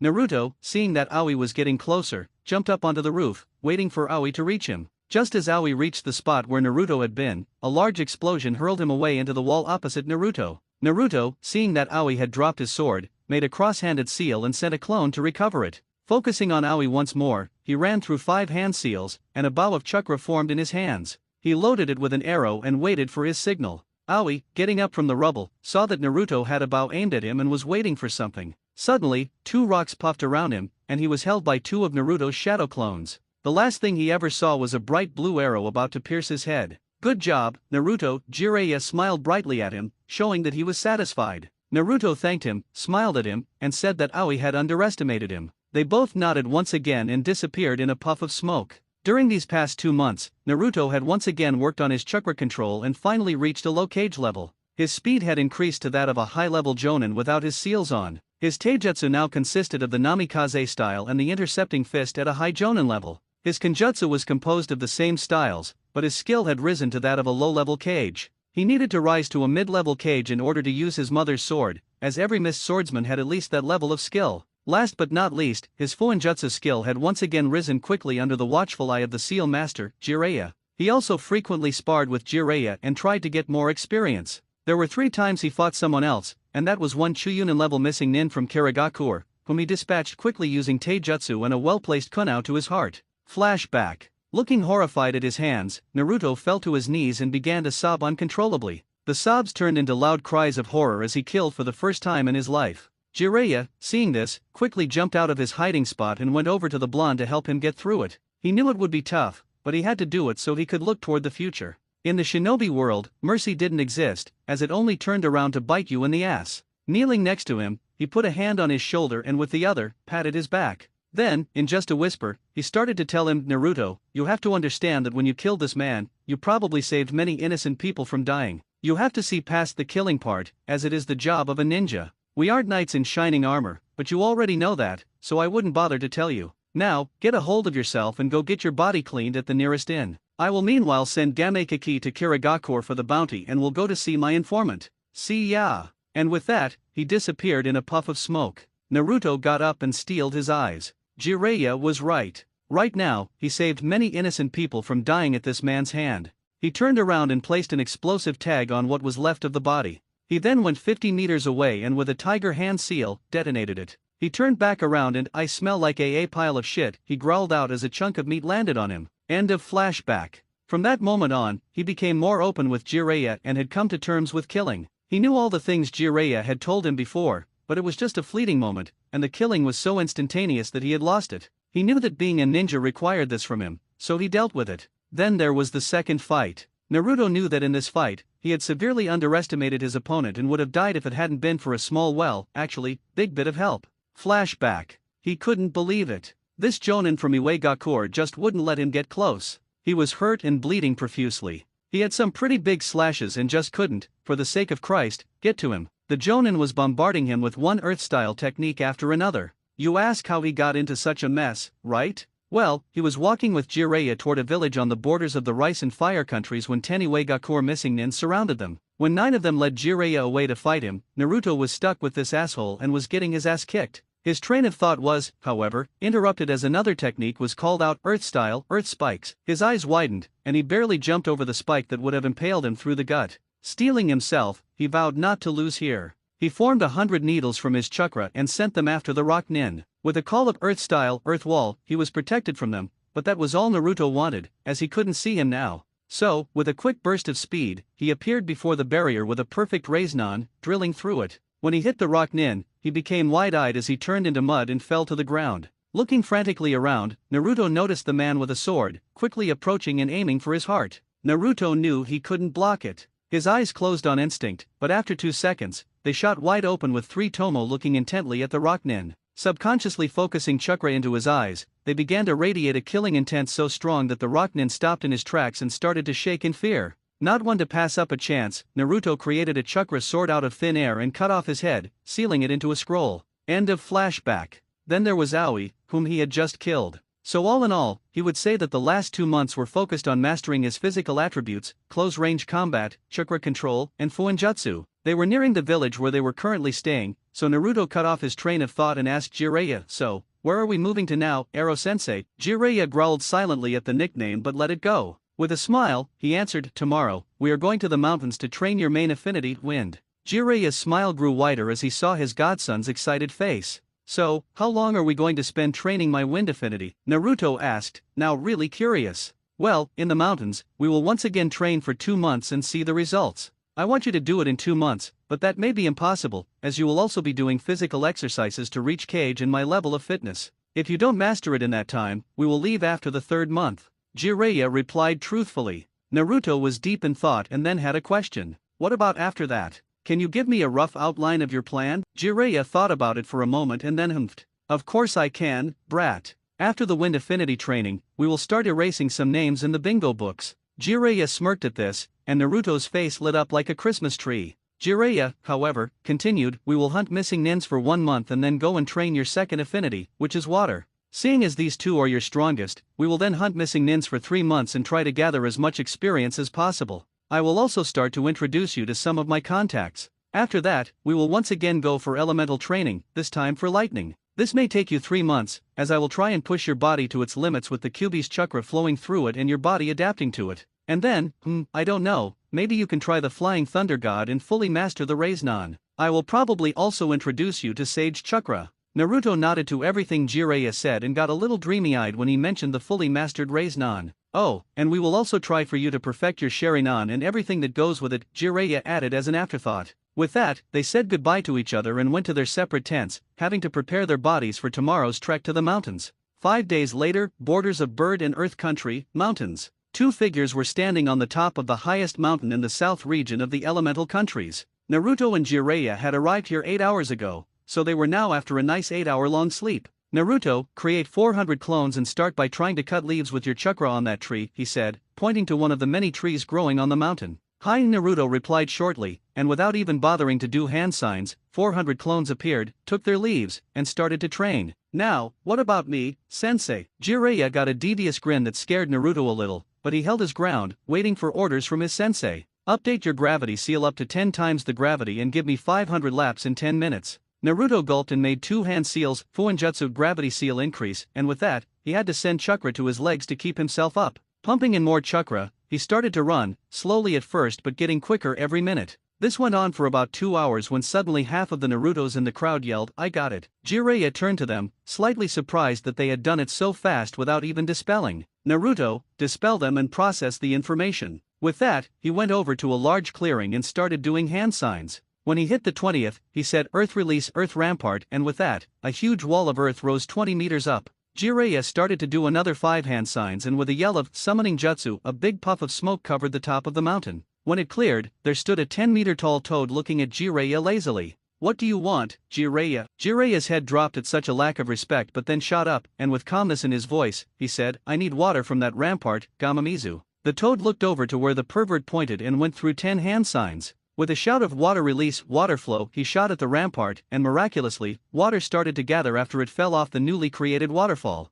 "Thanks," Jiraiya said. "No problem. See ya, perv." Jiraiya angrily turned but was only met with smoke to his face. He once again started with hand signs, and after 10 of them, he shouted, "Earth release, rock road." His hands met the earth and formed a long road suspended in the air before the waterfall. He looked at his handiwork and went over to Naruto. "Well, Naruto, now all you have to do is to cut the waterfall in half with only your wind chakra. Form 400 clones once again and get to work." With that, the requested clones once again appeared on the artificial road and started to expel their wind chakra into the waterfall, trying to cut it into 2. "Naruto, now I want you to run into that forest. While you're there, I will be throwing all kinds of things, and you have to dodge, so good luck." Naruto nodded, and they started their exercise. It went like this for 2 days when there was a group shout of "I got it." Both sensei and student looked over to the waterfall and watched in slight amazement as the clones now effortlessly held the flow in place. Jiraiya looked over to Naruto and smiled. "You can release your clones now. We will start on jutsus tomorrow.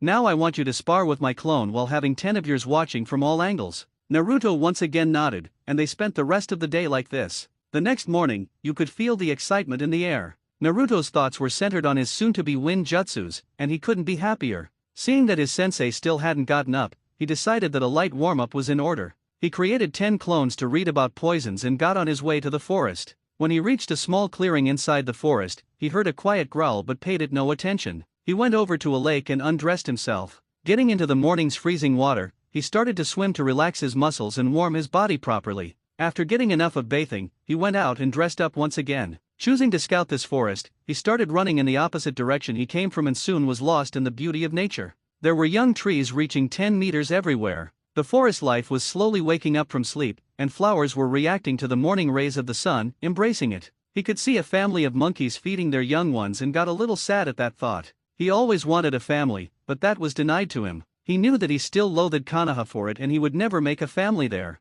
There was one thing he knew for sure, and that was that he would like to have a female warrior by his side, a woman with a strong side in battle but also a woman who would soothe him when he felt sad, a woman to make him feel wanted. His eyes shed a little tear from all the thoughts he had, but he quickly wiped it away. Everything with time, he said to himself. He continued running and watching the magic of nature until he arrived at a large clearing. It was radiating a weird feeling, and Naruto felt excited by it. Walking right through the clearing, he noticed 20 or so pairs of eyes watching him. Those eyes were animals. He didn't know the species, but he knew the look in them. It was that of a predator watching its prey. There was absolute silence. If a pin were to fall, you would hear it. It was definitely the calm before the storm, Naruto thought. He closed his eyes and set himself into a relaxed stance, focusing chakra into his ears to have better perception. He calmly waited for the predator to strike. Suddenly, a deafening roar echoed through the clearing, and 24 lions started to run for the blonde. Naruto, hearing the roar, opened his eyes to reveal a fully matured Sharingan spinning calmly. Watching the lions charge, he decided that blood wouldn't go well with this beautiful clearing.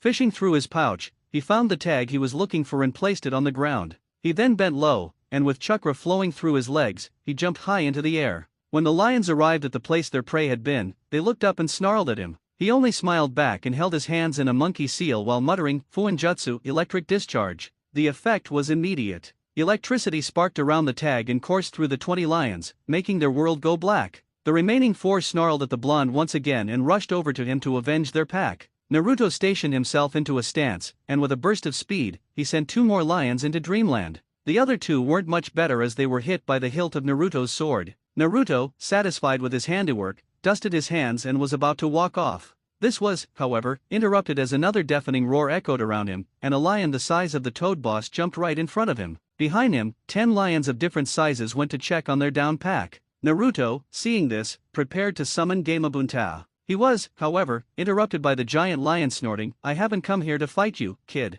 I was just saving my pack, but seeing that you hurt them, maybe I should kill you." The lion boss was amazed that this boy managed to stay calm even though he was facing one of the strongest bosses in the world. "I believe that it is your pack you should blame. They attacked me unprovoked, and I decided that taking care of them would be a good idea," Naruto said slowly, fighting with the boss in a staring contest. One of the checking lions roared something, and the boss nodded its head. He turned to Naruto. "I see that they are not even hurt. It takes a lot of skill to defeat even the youngest lions without killing them. Would you be interested in bearing the lion contract?" the boss asked casually. Naruto was a little taken aback by this, and his hand went up to his chin, setting into a thinking position. He thought about it, and there was a slight catch. "What if I have another contract? What will happen with it?" The lion boss looked straight into his eye and said, "You can have as many contracts as you want, it doesn't really matter. But with us, there is a catch. When our clan contract has a bearer, we want him to fight with us and not others. You may have 2, but we will be your main." Naruto was thinking about this for a while.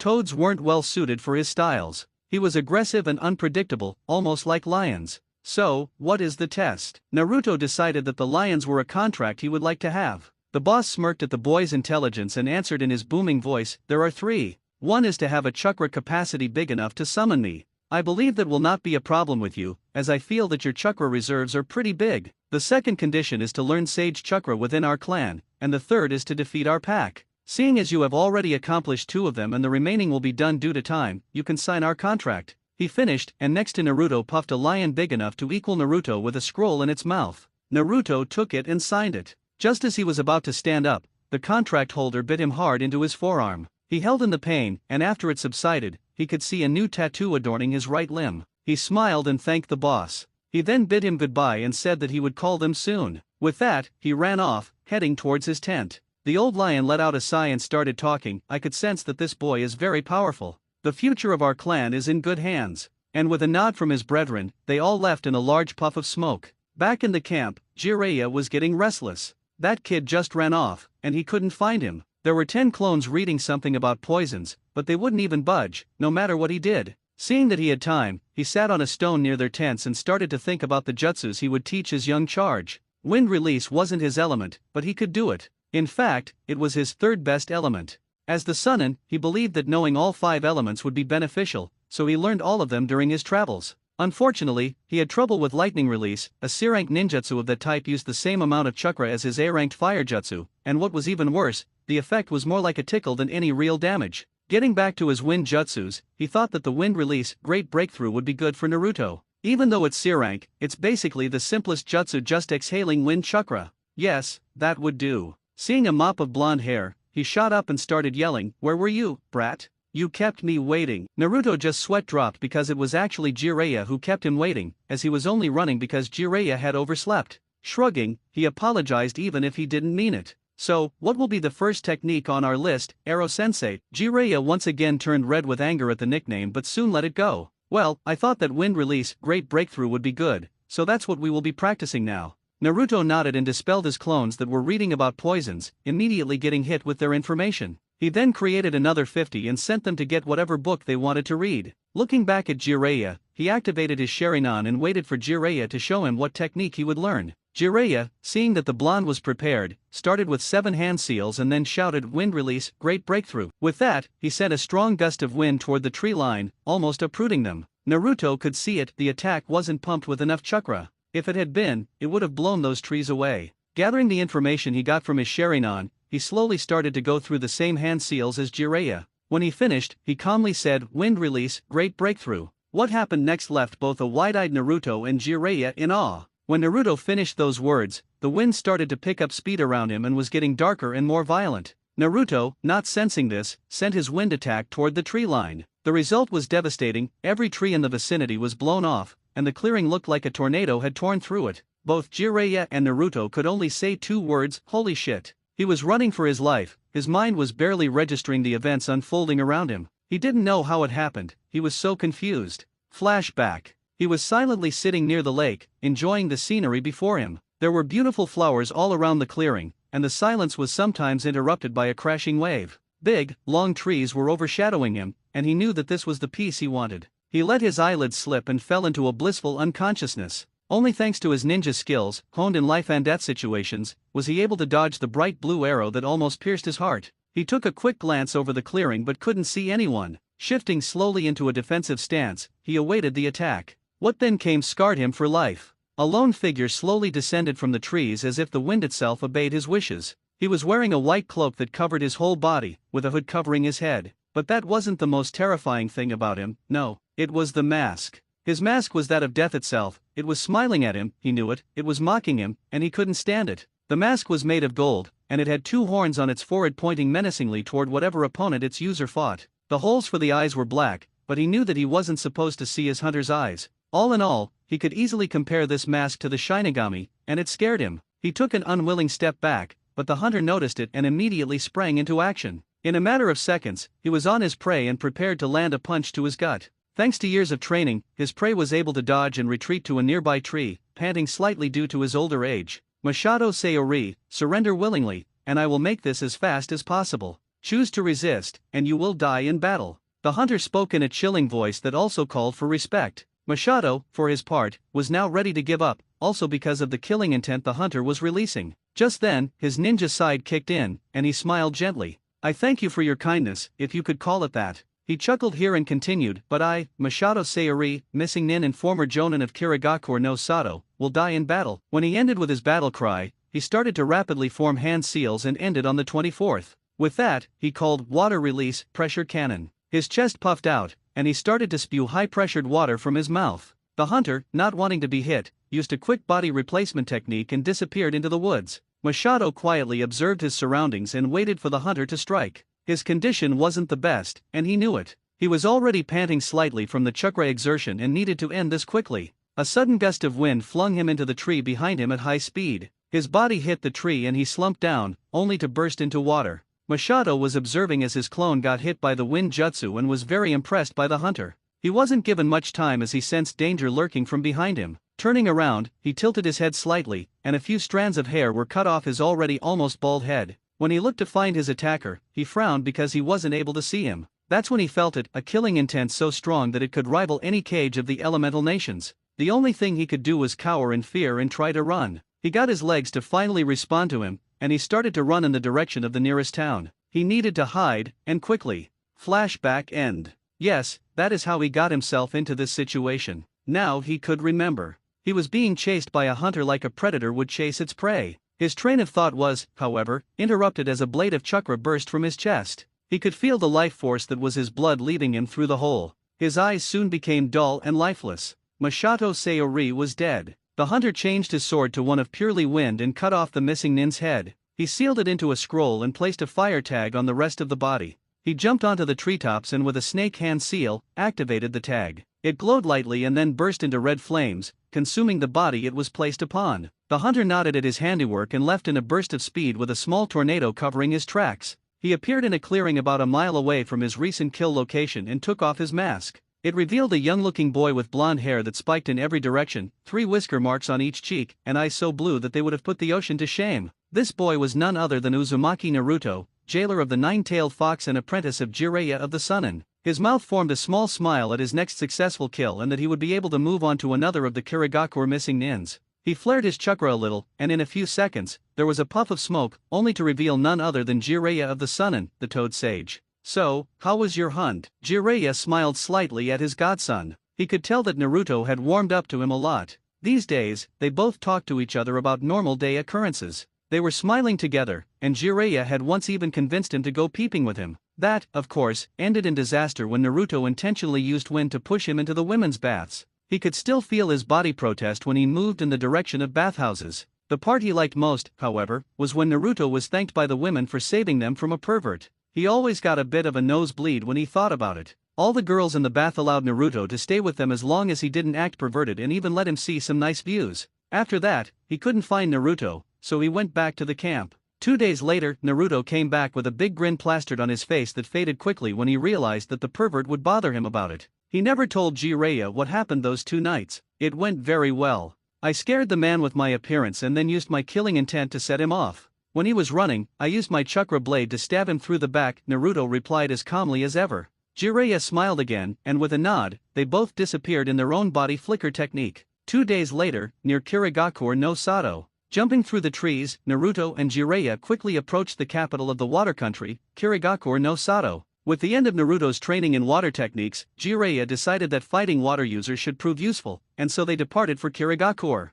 They wanted to get their bounties for the missing nins they had caught so far and also get a new update of the bingo books. Jiraiya also wanted to check out their bathrooms, but Naruto quickly reasoned with him that, according to rumors, their new Mizukage was a woman and that had he been caught peeking, he would have been beaten to a pulp again. They arrived at the gates, and the guards stopped them. "Halt! State your identity and your business for visiting Kirigakure," said one of them, earning nods from the duo. Naruto handed them his and Jiraiya's fake passes, and they were let in. "Oh, can you show us the Mizukage Tower on this map, please?" Naruto asked when he turned around and pointed to the map he was holding in his right hand. The guards happily pointed to one of the largest buildings in the city. "This is it. Just be respectful, or you will end up pretty burned." When the guard said it, Naruto caught the second shudder at the thought. He thanked them and with Jiraiya, continued on his way to the Mizukage Tower. They arrived to see a building very similar to the one in Konoha, only with all shades of blue decorating it and a big black kanji for water instead of fire. They entered through the door and went over to the secretary.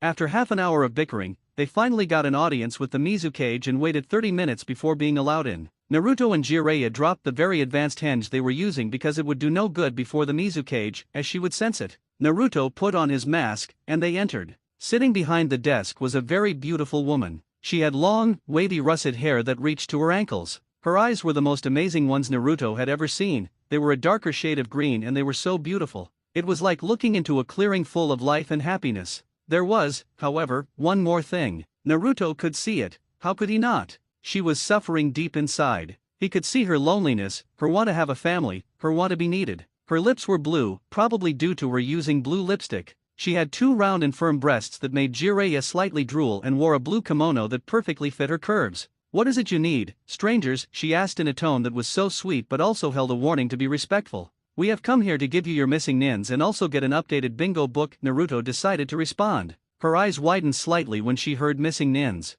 They must be very skilled, she thought. "Okay, so who did you bring?" Her voice once again didn't betray anything, and her sweet voice sounded dangerous. Jiraiya nodded to Naruto, and he started to search his cloak. May could see his well-toned body even though it was hidden by his Umbu-style armor. Looking at his skin, she could tell he was young, maybe 16, but his voice was very strong, and she had no doubt that he had killed those missing nins. He finally found what he was looking for and threw it to the awaiting May. She scanned the scroll and then slowly unrolled it. There were 10 insignias of Kirigakure and a name for each of them. "I know it is not much, but I have just now started to hunt missing nins from your village." Naruto spoke to May, who calmly nodded. On the inside, however, she was in turmoil. It wasn't good for a village to have someone else other than their hunter nins hunt their deserters. It meant losing money, and Kirigakure was, after the civil war, poor. "You see, we don't want you to hunt them because we don't know you." She tried. She knew it was the lamest excuse she had ever heard, but a girl can hope, can't she? This was where Jiraiya dug in. "Mizukage Dano, you don't have to lie to us.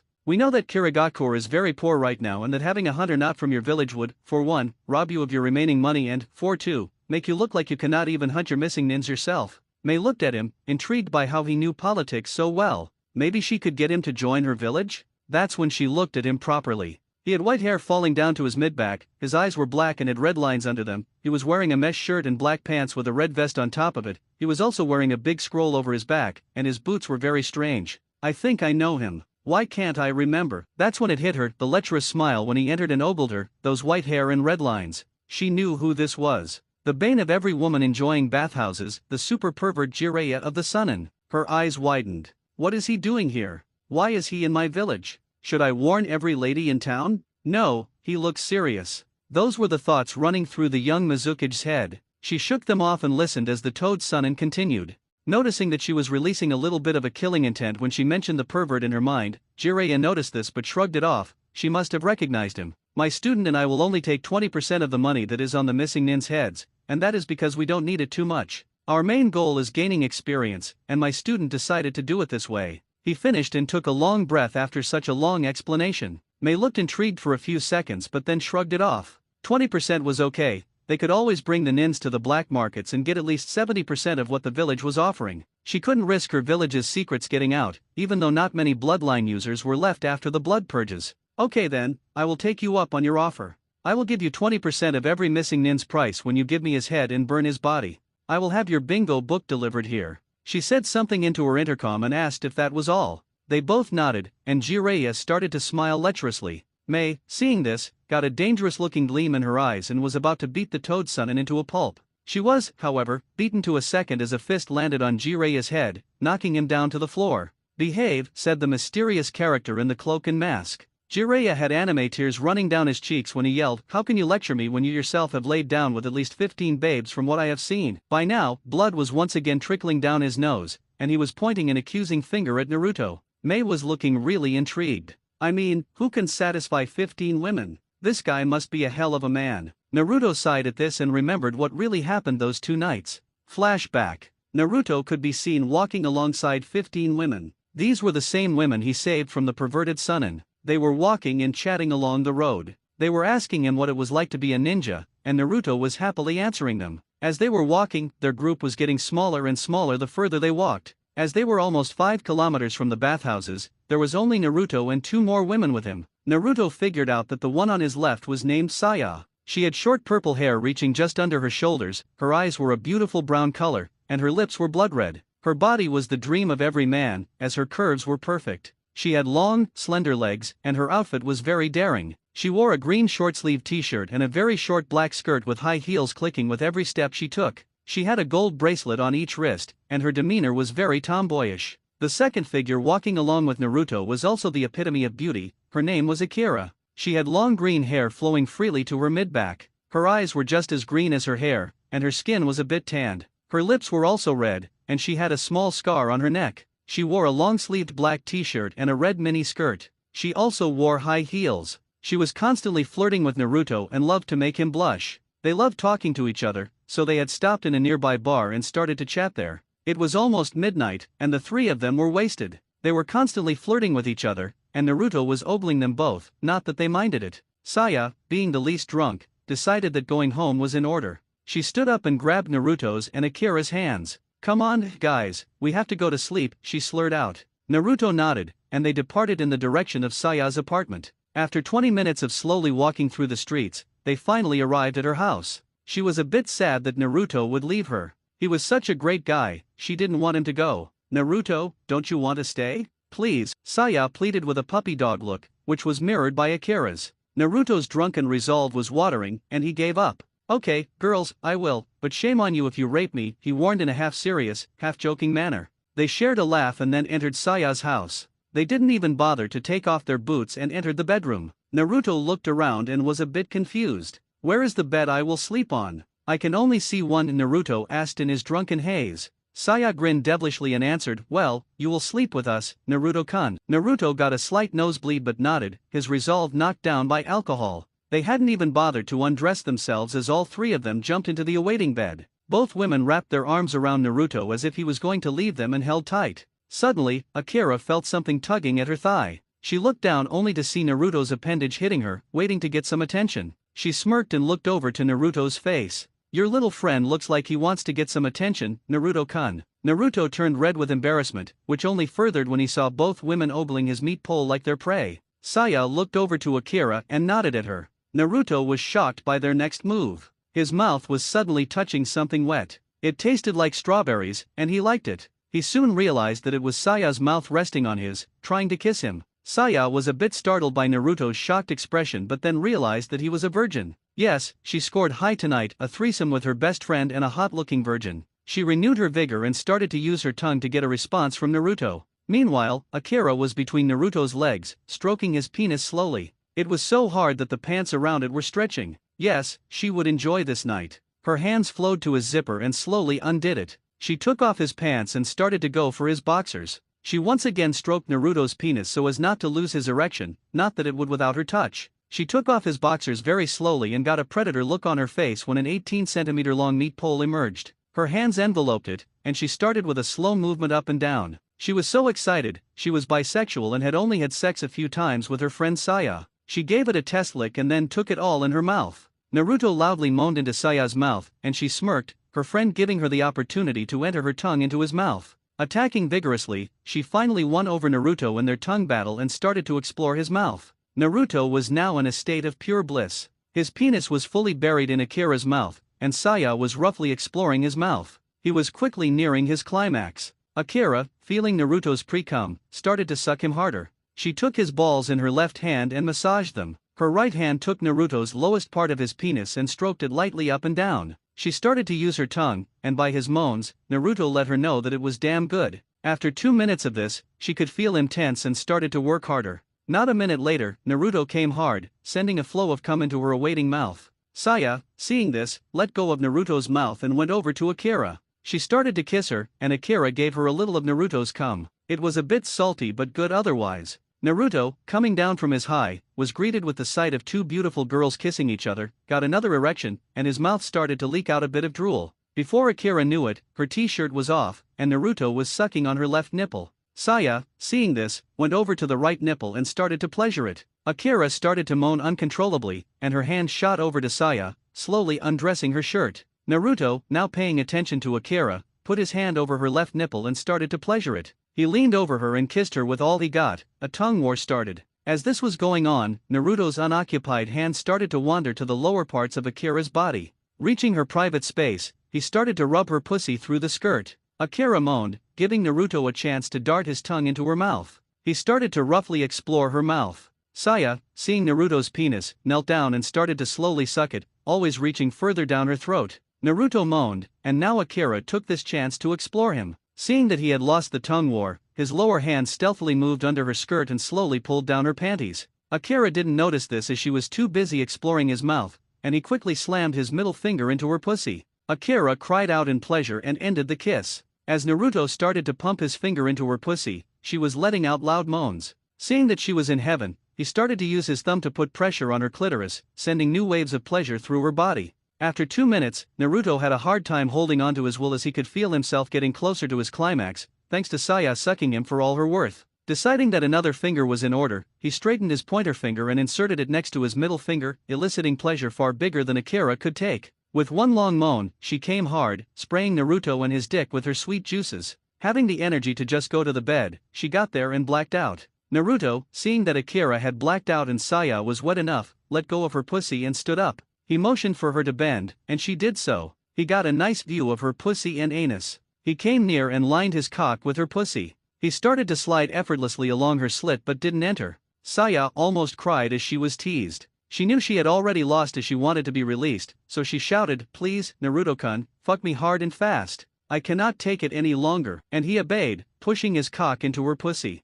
She cried out in pleasure as she was stretched out in ways never before. Naruto started to fuck her with long and slow strokes, which quickly became fast. Using chakra to enhance his speed, Saya was soon reaching her climax, but she wouldn't lose. No, she had willpower and could go with him. After 5 minutes of this fucking, Saya was holding on only a little and was on the verge of losing consciousness. After one long and fast stroke, she came, spraying Naruto once again with her juices. Naruto, not minding that Saya had lost consciousness, continued to fuck her for another 10 minutes until he finally came. He took Saya into his arms and put her on the bed next to Akira. He then laid between them and fell asleep. End of flashback. If you will stop bothering me about it, I will tell you one detail, Naruto said with a sigh. There is one condition: if anything of what I tell you appears in your smut, you can say goodbye to your little friend. Jiraiya flinched visibly, and Mei got a smile on her face. This guy is good. Whatever woman has him must be pretty happy. I know I would be. Blood started to gather in her face as her mind was sending her unwanted images.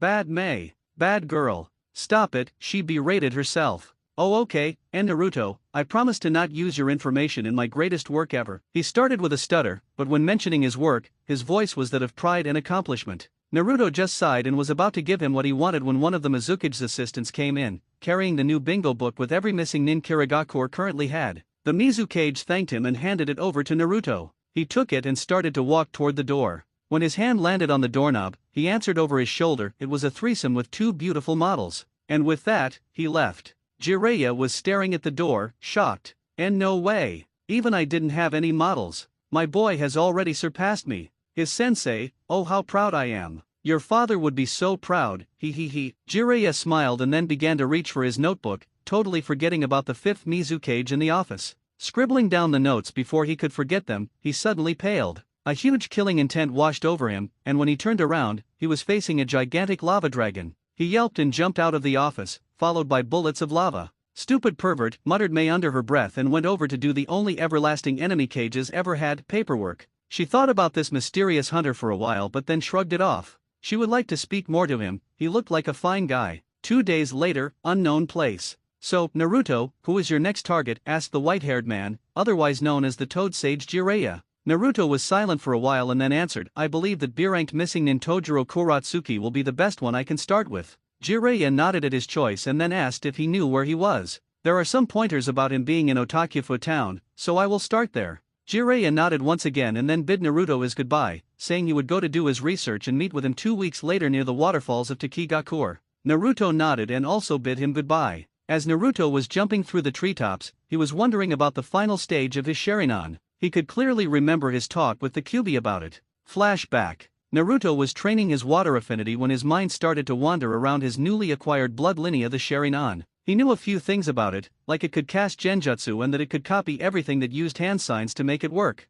It could also see the chakra network and other interesting stuff. What he didn't know about was the final stage. Naruto knew that it existed because Sasuke mentioned it in the middle of all the fighting they had done. Hating to be left in the dark about his abilities, he decided that it was time to ask the Kyuubi about it. Concentrating, he soon appeared in his mindscape sewer. Quickly following the quiet growling, he soon reached the Kyuubi's cage and waited for his tenant's dramatic entry. Soon, 2 red eyes appeared, followed by a mouth that was dripping saliva somewhere the young blonde couldn't see. He once again shook his head at this sight but let it go, the fox was too stubborn to stop doing that. "Greetings, Kyubi, I have come here to ask you a question. Do you feel like answering it?" asked the blonde with a raised eyebrow. He knew that ordering the fox to do something was like telling it to do the exact opposite. Now, when he wanted to know something, he always tried to be polite and not pushy. Most of the time, it worked. The fox muttered something under its breath that Naruto couldn't hear, but he knew that the fox was annoyed with him. "Okay, fleshbag, what do you want?" The fox's voice was definitely dripping with annoyance, Naruto thought.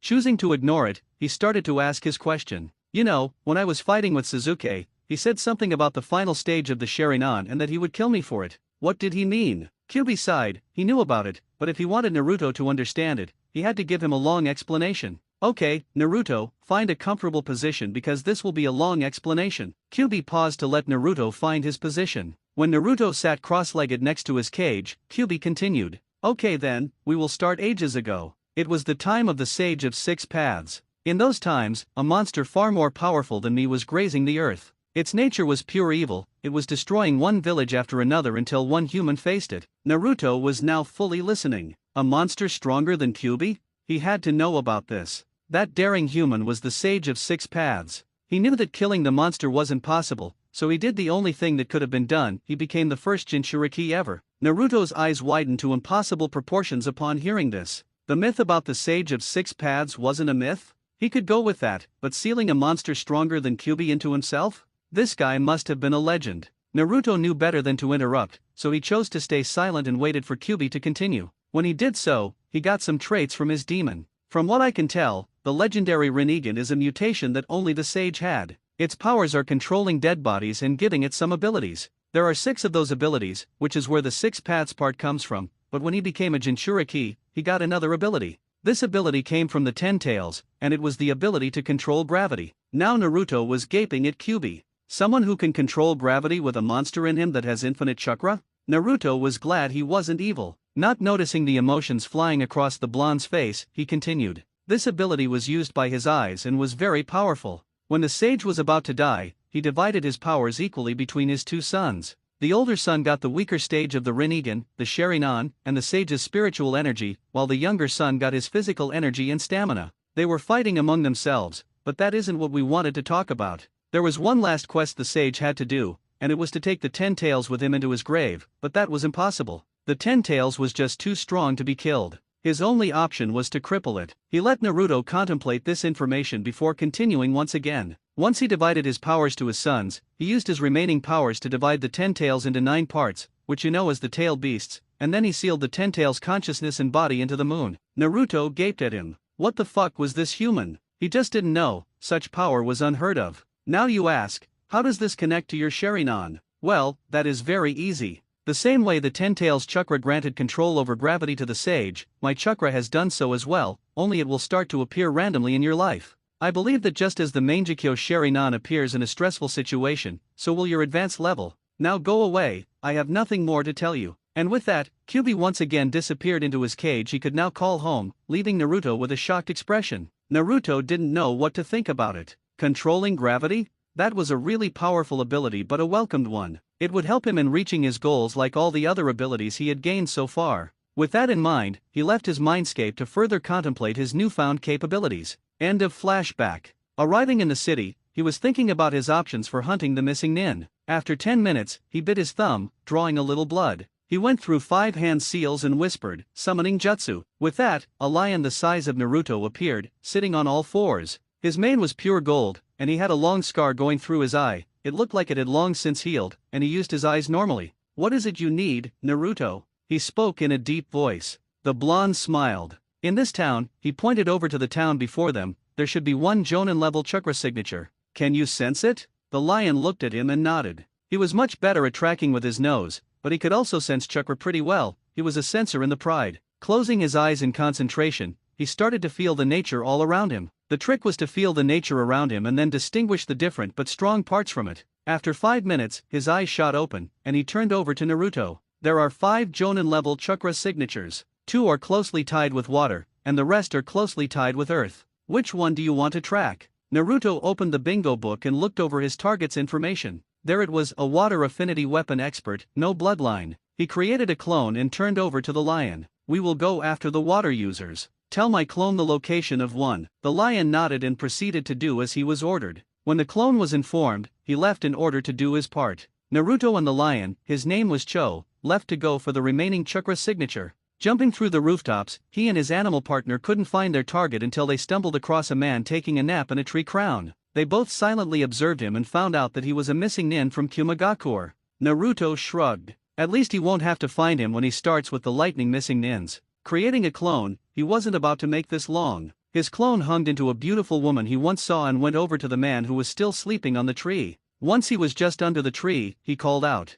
"Sir, you wouldn't want to catch an illness up there," she called in a sweet voice. The man's eyes opened, and he got a bit of a nosebleed seeing the beauty before him. His face turned into a lecherous smile, and he answered, well, what is a beautiful girl like you doing here? I must use this to my own gain." The girl got scared and started to edge away, only for the missing nin to embrace her from behind, his appendage hitting her thigh. Her scared face suddenly twisted into a smirk, and the last thing the missing nin heard was, boom. "Geez, are all people perverts? I thought I would just wind him lightly and he would die within that explosion," Naruto said with a sweat drop. Cho thought the same, as he couldn't understand people. The lions and the pride were governed by the strongest, but they had never forced themselves on their females. Proceeding with cutting and sealing the head, he placed the fire tag on the rest of the body and activated it. Now to his real goal. His clone dispelled, confirming the place and identity of his target. He moved fast and noiselessly. Arriving at the site, he noticed the man was walking through a clearing. Naruto, seeing that he was now in the open, ordered Cho to stay hidden and await further signals.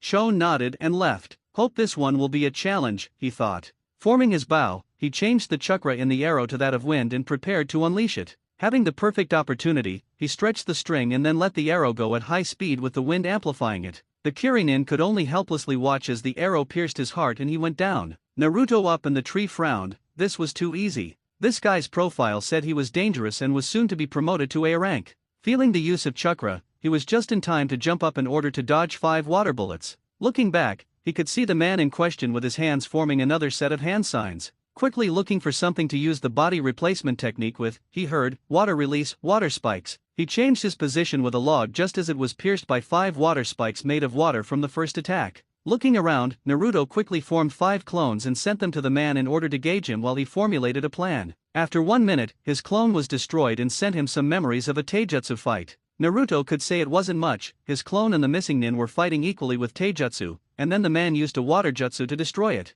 Naruto was using his weights, so a close fight was an option. He, however, wanted to copy some of the water jutsus, so he opted to go with range fighting. He ordered one clone he saw to appear in the middle of the clearing while he found his opponent. The clone appeared in the middle of the clearing, unleashing a small amount of killing intent to make the man make brash decisions. Naruto, looking around, caught sight of hands moving. With his Sharingan, he remembered the signs and then gauged the amount of chakra used. It was easily for an A-rank technique. The killing intent must have really scared him. "Water release, great waterfall technique," the missing nin shouted, and out of the water left from previous techniques, a great drilling whirlpool was created, giving the clone no other choice than to face the technique head-on. He was immediately dispelled from the force of it. Naruto processed his clone's memories and wanted to know more techniques. After all, this guy was well versed in ninjutsu. Otherwise, he sucked. Nodding over to another clone, he set himself into another tree to watch the show. Naruto's clone once again released his killing intent to make his opponent aware of its position. He decided that it was time to wind him up more.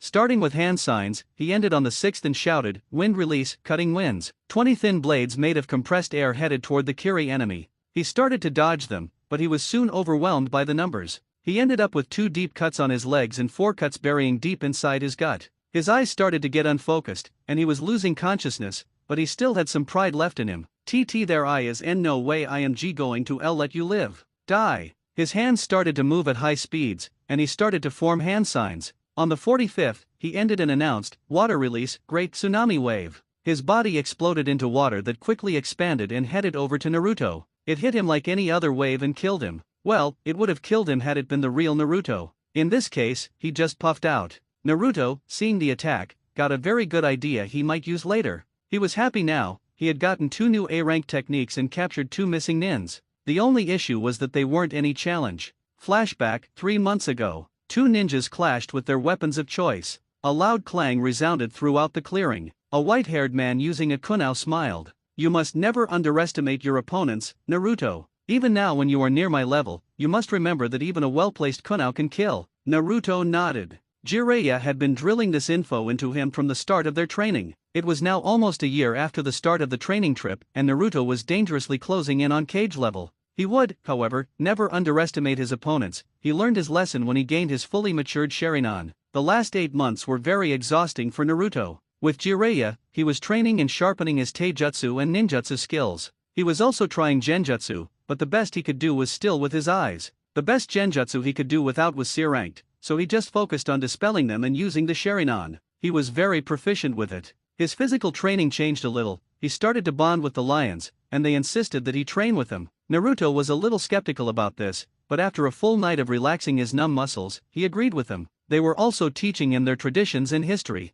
Naruto started to learn how to feel the nature energy, but it was hard. He was nowhere near able to gather it. He was also getting to know all of the lions. The pride was quite extensive and very powerful. From Naruto's point of view, they were at least just as strong as the toads, but their main power was to attack in a pack. His taijutsu skills bloomed under Jiraiya. He learned about 4 styles, each with a different specialization, and was combining them when fighting. Mixing it with the Sharingan, even Jiraiya was hard-pressed against him. Still, even though he outsped the Toad Sage, he was having a hard time against his power and ability to predict his next moves. His ninjutsu was another story. His wind and water skills rose like mushrooms after the rain. In the ninja world, he could be considered a master, but he knew that he was far from reaching his full potential. He realized that his improved elemental chakra reached further than any other. When used correctly, his wind was black and very fierce, B-rank techniques became A-rank and so on, but right now, he was just at the tip of the iceberg. His water element was on the same level, and he could pull out low-ranked water jutsu just from the moisture of the atmosphere.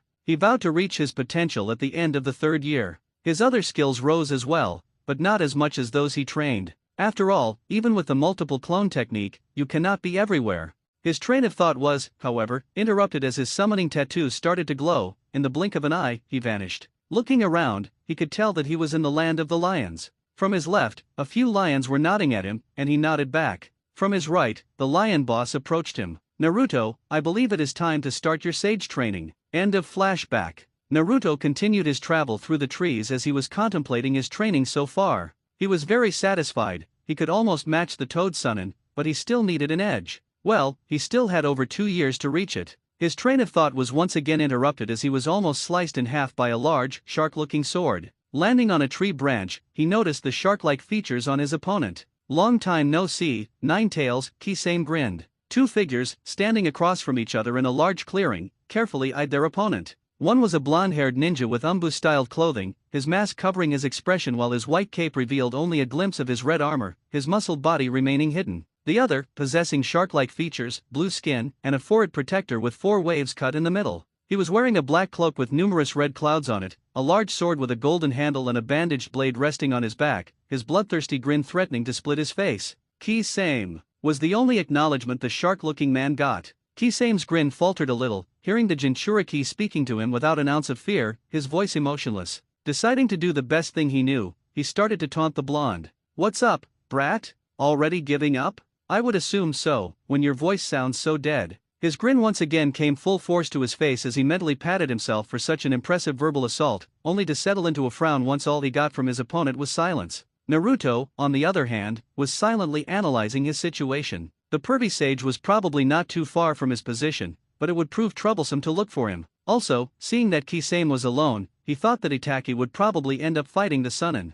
The only option left was to fight Kisame and retreat if the situation got dire. The pervy sage should be able to handle Itachi, so he would come and help him after his fight. With his mind settled, Naruto steadily slid into his new taijutsu style, which was a mixture of his pursuits so far. His right hand stretched forward with its palm open, his left hand relaxed near his left hip in a half-tiger seal while both of his knees were bent and the right one was in the front. He also sent a little pulse of chakra into his eyes, silently activating his bloodline limits so as not to alert his opponent. He also mulled over the fact that his gravity and restriction seals were still active and with them, his speed was hardly Jonin level, but he settled on the fact that with them released in battle, he would gain one more surprise over Kisame. Also, the fact that Kisame was ordered to capture him and not kill him was playing into his cards. With every preparation done, he waited for his opponent so the battle could start. Kisame didn't need to be told twice in order to go fight. His frowned face once again changed, this time into an expression of crazy bloodlust. He decided that he didn't need Same Hata for this brat. He may have changed his attitude and clothing,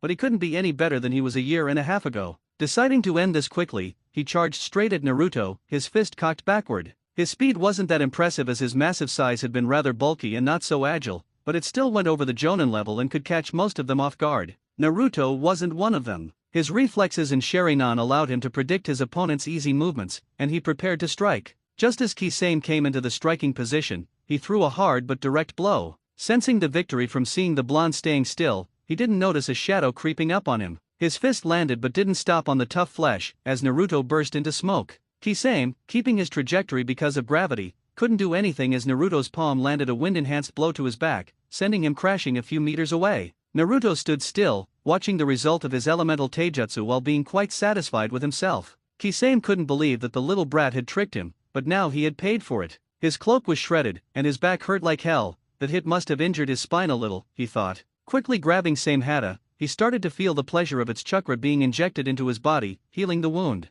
Once again standing up, looking straight into his opponent's eyes, he angrily shouted, "You are going down, brat. I shouldn't have underestimated you before, but now you are a dead man." Either Naruto didn't hear that, which was very unlikely due to the volume of Kisame's voice, or he simply chose to ignore the slightly crazed man. Seeing that Kisame chose to draw out his sword, Naruto calmly sent his left hand under his cape to retrieve a plain white scroll, preparing to summon his mother's sword. Opening the scroll and biting his thumb, he smears the blood across it, and a puff of smoke arises, indicating the release. Once the smoke cleared, a beautifully made katana was now resting in Naruto's right hand. Its hilt was black with a carved red snake along the handle. The guard was simple, yet it really fit the sword. It was round and had a darker shade of red as its color, so dark that it actually perfectly blended with its black hilt. The blade itself was only slightly curved at the tip and 3 feet long, its color once again a darker shade of red, even though anyone could now recognize it as red. Naruto took his stand, with his legs positioned the same as in his taijutsu style. His right hand, however, went up to his face, horizontally running along the ground with its tip pointing out at Kisame, while his left hand settled in the same position with his hand outstretched and showing a come-on gesture at Kisame. Kisame growled at the Jinchuriki for taunting him and couldn't resist it. With Same Hata prepared to strike, he quickly closed the gap between the two fighters, his strong arms making a vertical slash toward the blonde teen. Naruto, seeing Kisame's intentions clearly, leaned to the left and lashed out with his own strike, intending to puncture Kisame's leg to immobilize him. Kisame, seeing this move, grinned and used his sword as a standpoint while his momentum took him over it, making Naruto miss. "You've gotten better, brat. Maybe this will be a challenge after all." Kisame once again let his mouth express the way he felt. Not one to wait, Kisame once again charged. He sped up toward Naruto, this time surprising the blonde with his acceleration, intent on slicing him to the bone. Once before him, he went for a vertical slash, only this time Naruto met him with his own. There was a loud clang, and then Kisame kicked the blonde right into his navel, effectively sending him through the clearing. While Naruto got a bit winded from the hit, it wasn't anything major. What really set off his sixth sense was that the wind chakra he used in his sword didn't work the way it was supposed to. It disappeared the moment he met Kisame's sword, but why? Pondering on this for a moment, he suddenly got a flashback of him summoning Nine Tails chakra only to get it devoured by the bandaged sword. He mentally smacked himself for not realizing that Same Hata absorbed chakra like he did ramen. Checking it out with his Sharingan, he noticed that there was a chakra network right inside the bandages. Even though it was much different from a human's, it was pretty strong. Forcibly drawn out of his musing, he quickly jumped up to avoid being smashed by Kisame. Naruto landed a few feet away, silently pondering what the tactic for the rest of the fight should be. His opponent, however, didn't feel like leaving his prey alone and once again ran up to him. He started with a diagonal slash, only for Naruto to once again jump back. Not stopping, Kisame started a relentless fight of slash and run, with him attacking Naruto while he only dodged. After a while, Kisame got tired of this. Even with his strength and speed being better than the blonde's, he still couldn't hit him. It was like he knew where he would be, and it pissed Kisame off. "Okay, brat. It is time to take this fight a level higher." Once the words left his mouth, it again turned into a maniacal smile, showing off his pointy, sharp teeth. Going through the hand seals, Kisame prepared one of his signature jutsus. Water release, aquatic shockwave. He started to spit loads and loads of water, forcing Naruto to take shelter in higher places, like trees. After only a few seconds, the clearing was completely flooded, and the two shinobi were once again facing each other, this time on water. "This is my kingdom, Jinchuriki. You should give up." Kisame once again taunted, only to get no acknowledgement from his blonde opponent, irritating him to new levels. "I will tear that stupid mask off your face. You will bow to me, you insolent brat." His mind clouded with fury, he started to once again move toward his opponent. However, Naruto had other plans. Crossing his fingers, he called forth one shadow clone with just enough chakra to stall Kisame. The real Naruto then crossed his hands and started to concentrate. "What the hell are you thinking? That your little clone will kill me?" Kisame laughed, seeing the action his opponent had taken. Not one to lose time, he engaged the clone in a full-out sword battle, clearly winning but once again not able to hit his enemy.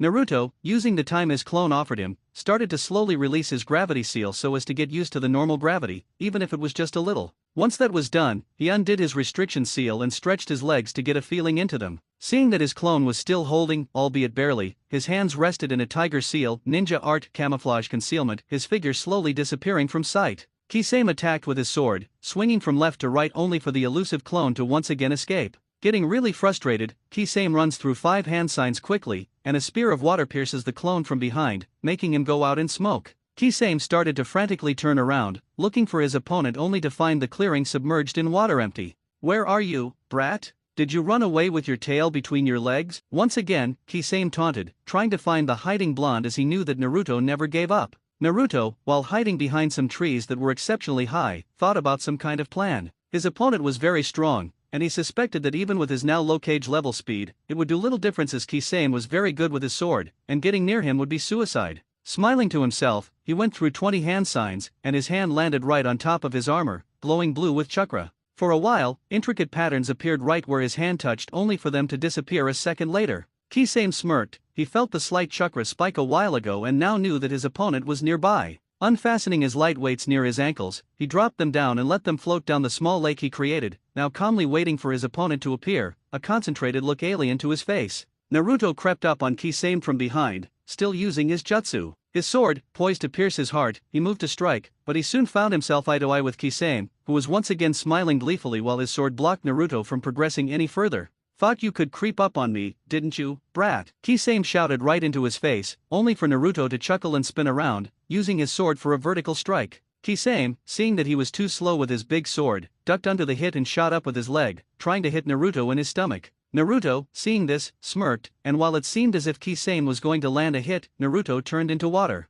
Kisame, seeing this, wrote it off as a substitution with a water clone, while not noticing a single paper slowly descending toward the bottom of the lake. His intuition told him to jump, and he was right, as if he wouldn't, his head would have been chopped off. Naruto, seeing that Kisame jumped, sealed his sword into a storage pattern on his right arm while quickly going through several hand seals. Wind release, great breakthrough. Adding more than the necessary chakra, the wind got even more furious, speeding toward Kisame while devastating the surroundings. Kisame, seeing this destructive attack, held Samehada in front of him, hoping to reduce the damage, but it was futile as he was sent a great distance away, his body heavily cut. Naruto allowed a small smile to grace his features, however, it quickly disappeared as the Kisame he hit became water that blended with the lake it was pulled out of. His keen shinobi sense told him that Kisame used a water clone as a decoy while preparing some kind of plan. Didn't think that Fish Face was one to think about the things he does, although this complicates the situation a bit. Hopefully, I will be able to surprise him with my seals. Once again summoning his sword, he spun around,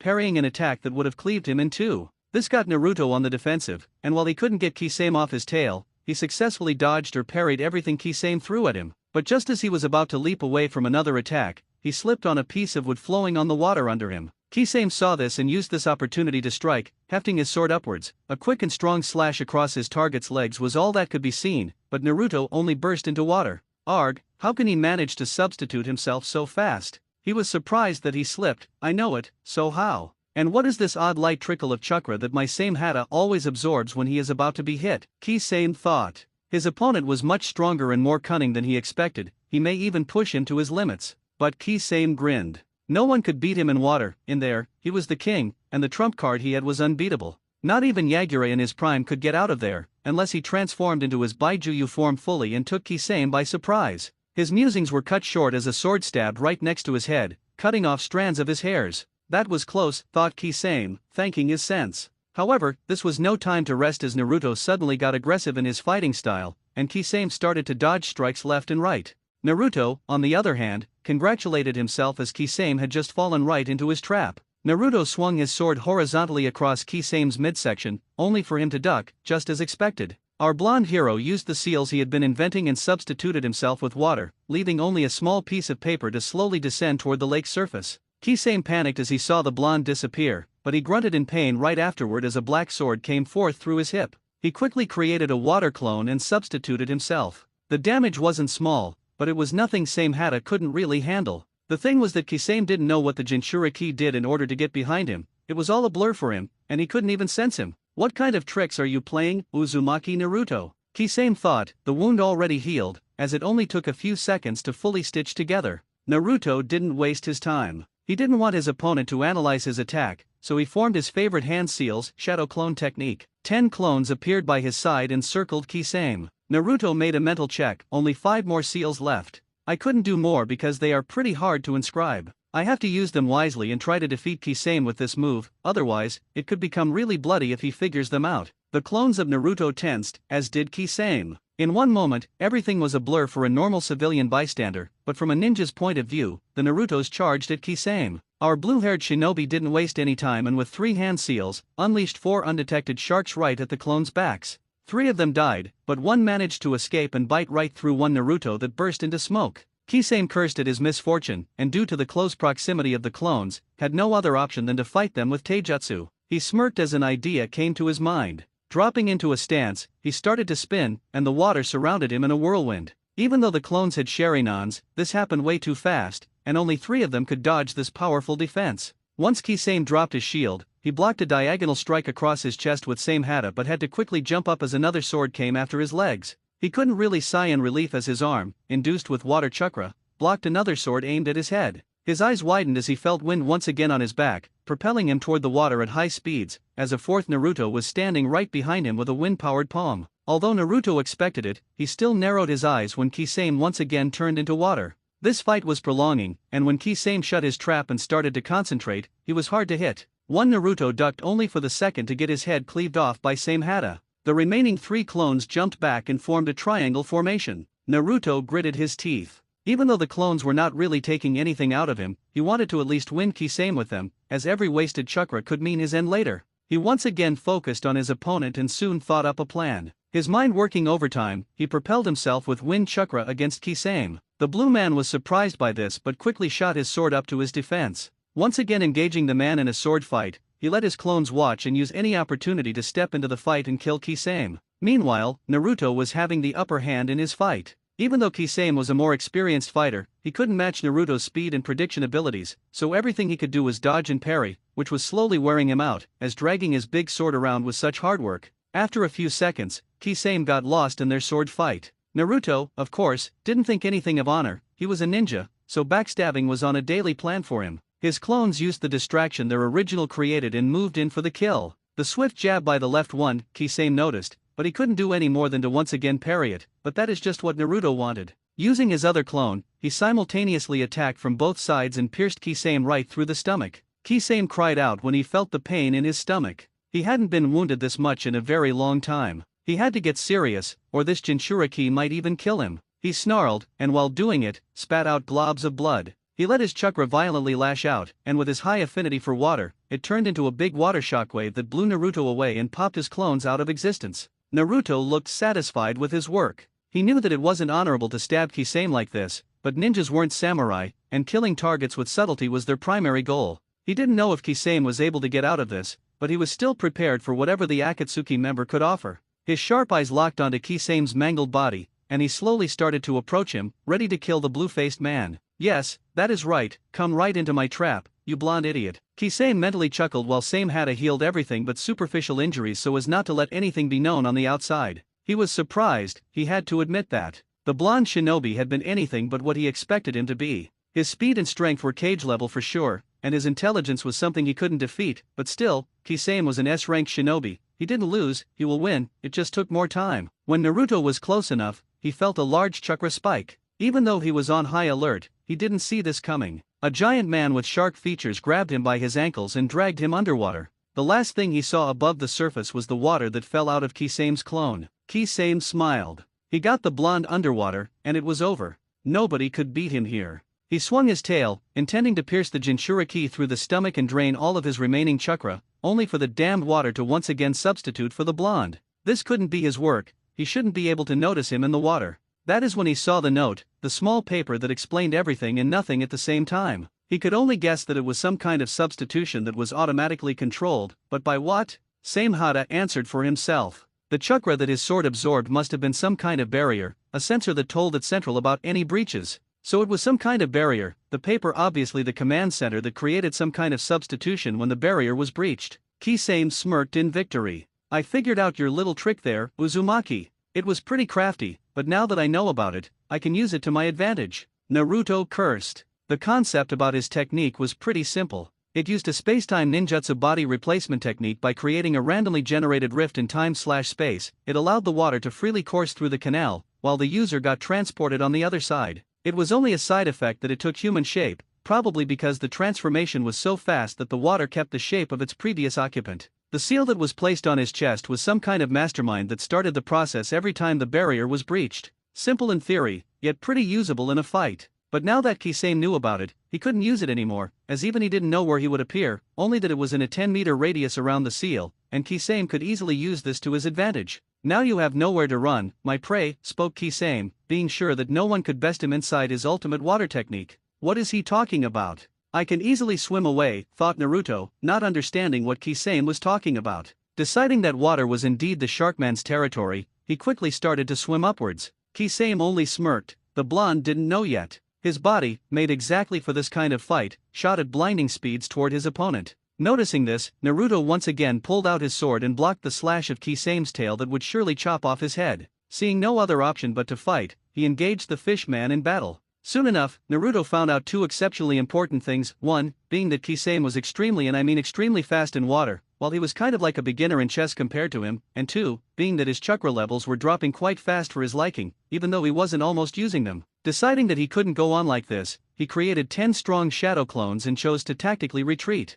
His plan worked, for a while. When he was almost on the surface, he noticed one thing, it was getting further from his reach, and just as he was about to speed up with chakra, the memories of his clones fighting appeared in his mind. It was at that exact time that he noticed the bubble that surrounded him, probably centering around Kisame. What a terrifying technique. Kisame, now fed with his target's chakra, easily caught up to him, his wicked grin never leaving his face. Not so strong now, Ninetales? He somehow spoke through the water, even though the distortion of his voice was obvious, Naruto could hear it. Naruto, quite tired by now because of the suction of his chakra, started to think rapidly. He didn't have many choices, either Jiraiya saved him, or he saved himself, but how? His chakra levels were so low he couldn't use high-ranked ninjutsu. Don't forget about me, Ninjin, a voice growled from the back of his mind. Kyuubi had been watching this fight, and although faintly impressed, he saw that his container was about to lose. Borrow my chakra, and use it to rip this man. Not waiting for his container to agree, Kyuubi himself forced his chakra upon the Jinchuriki. Naruto could feel it, the power that came in the form of red chakra. He could also feel the bloodlust, the crazed want to taste blood, but he could still control himself. The water around him sucked the chakra out, but his output was enormous. Closing his eyes, just for one moment, he remembered the arrow Sunin. Forgive me for using this, there is no other way, and with that thought, his eyes snapped open. Those blood-red eyes with slitted pupils and 3 black tomos, his hands forming hand seals at newfound speeds. Kisame, seeing this, was not about to let him attack, but he was too slow, not being able to get to his opponent before he finished. Wind style, black hurricane.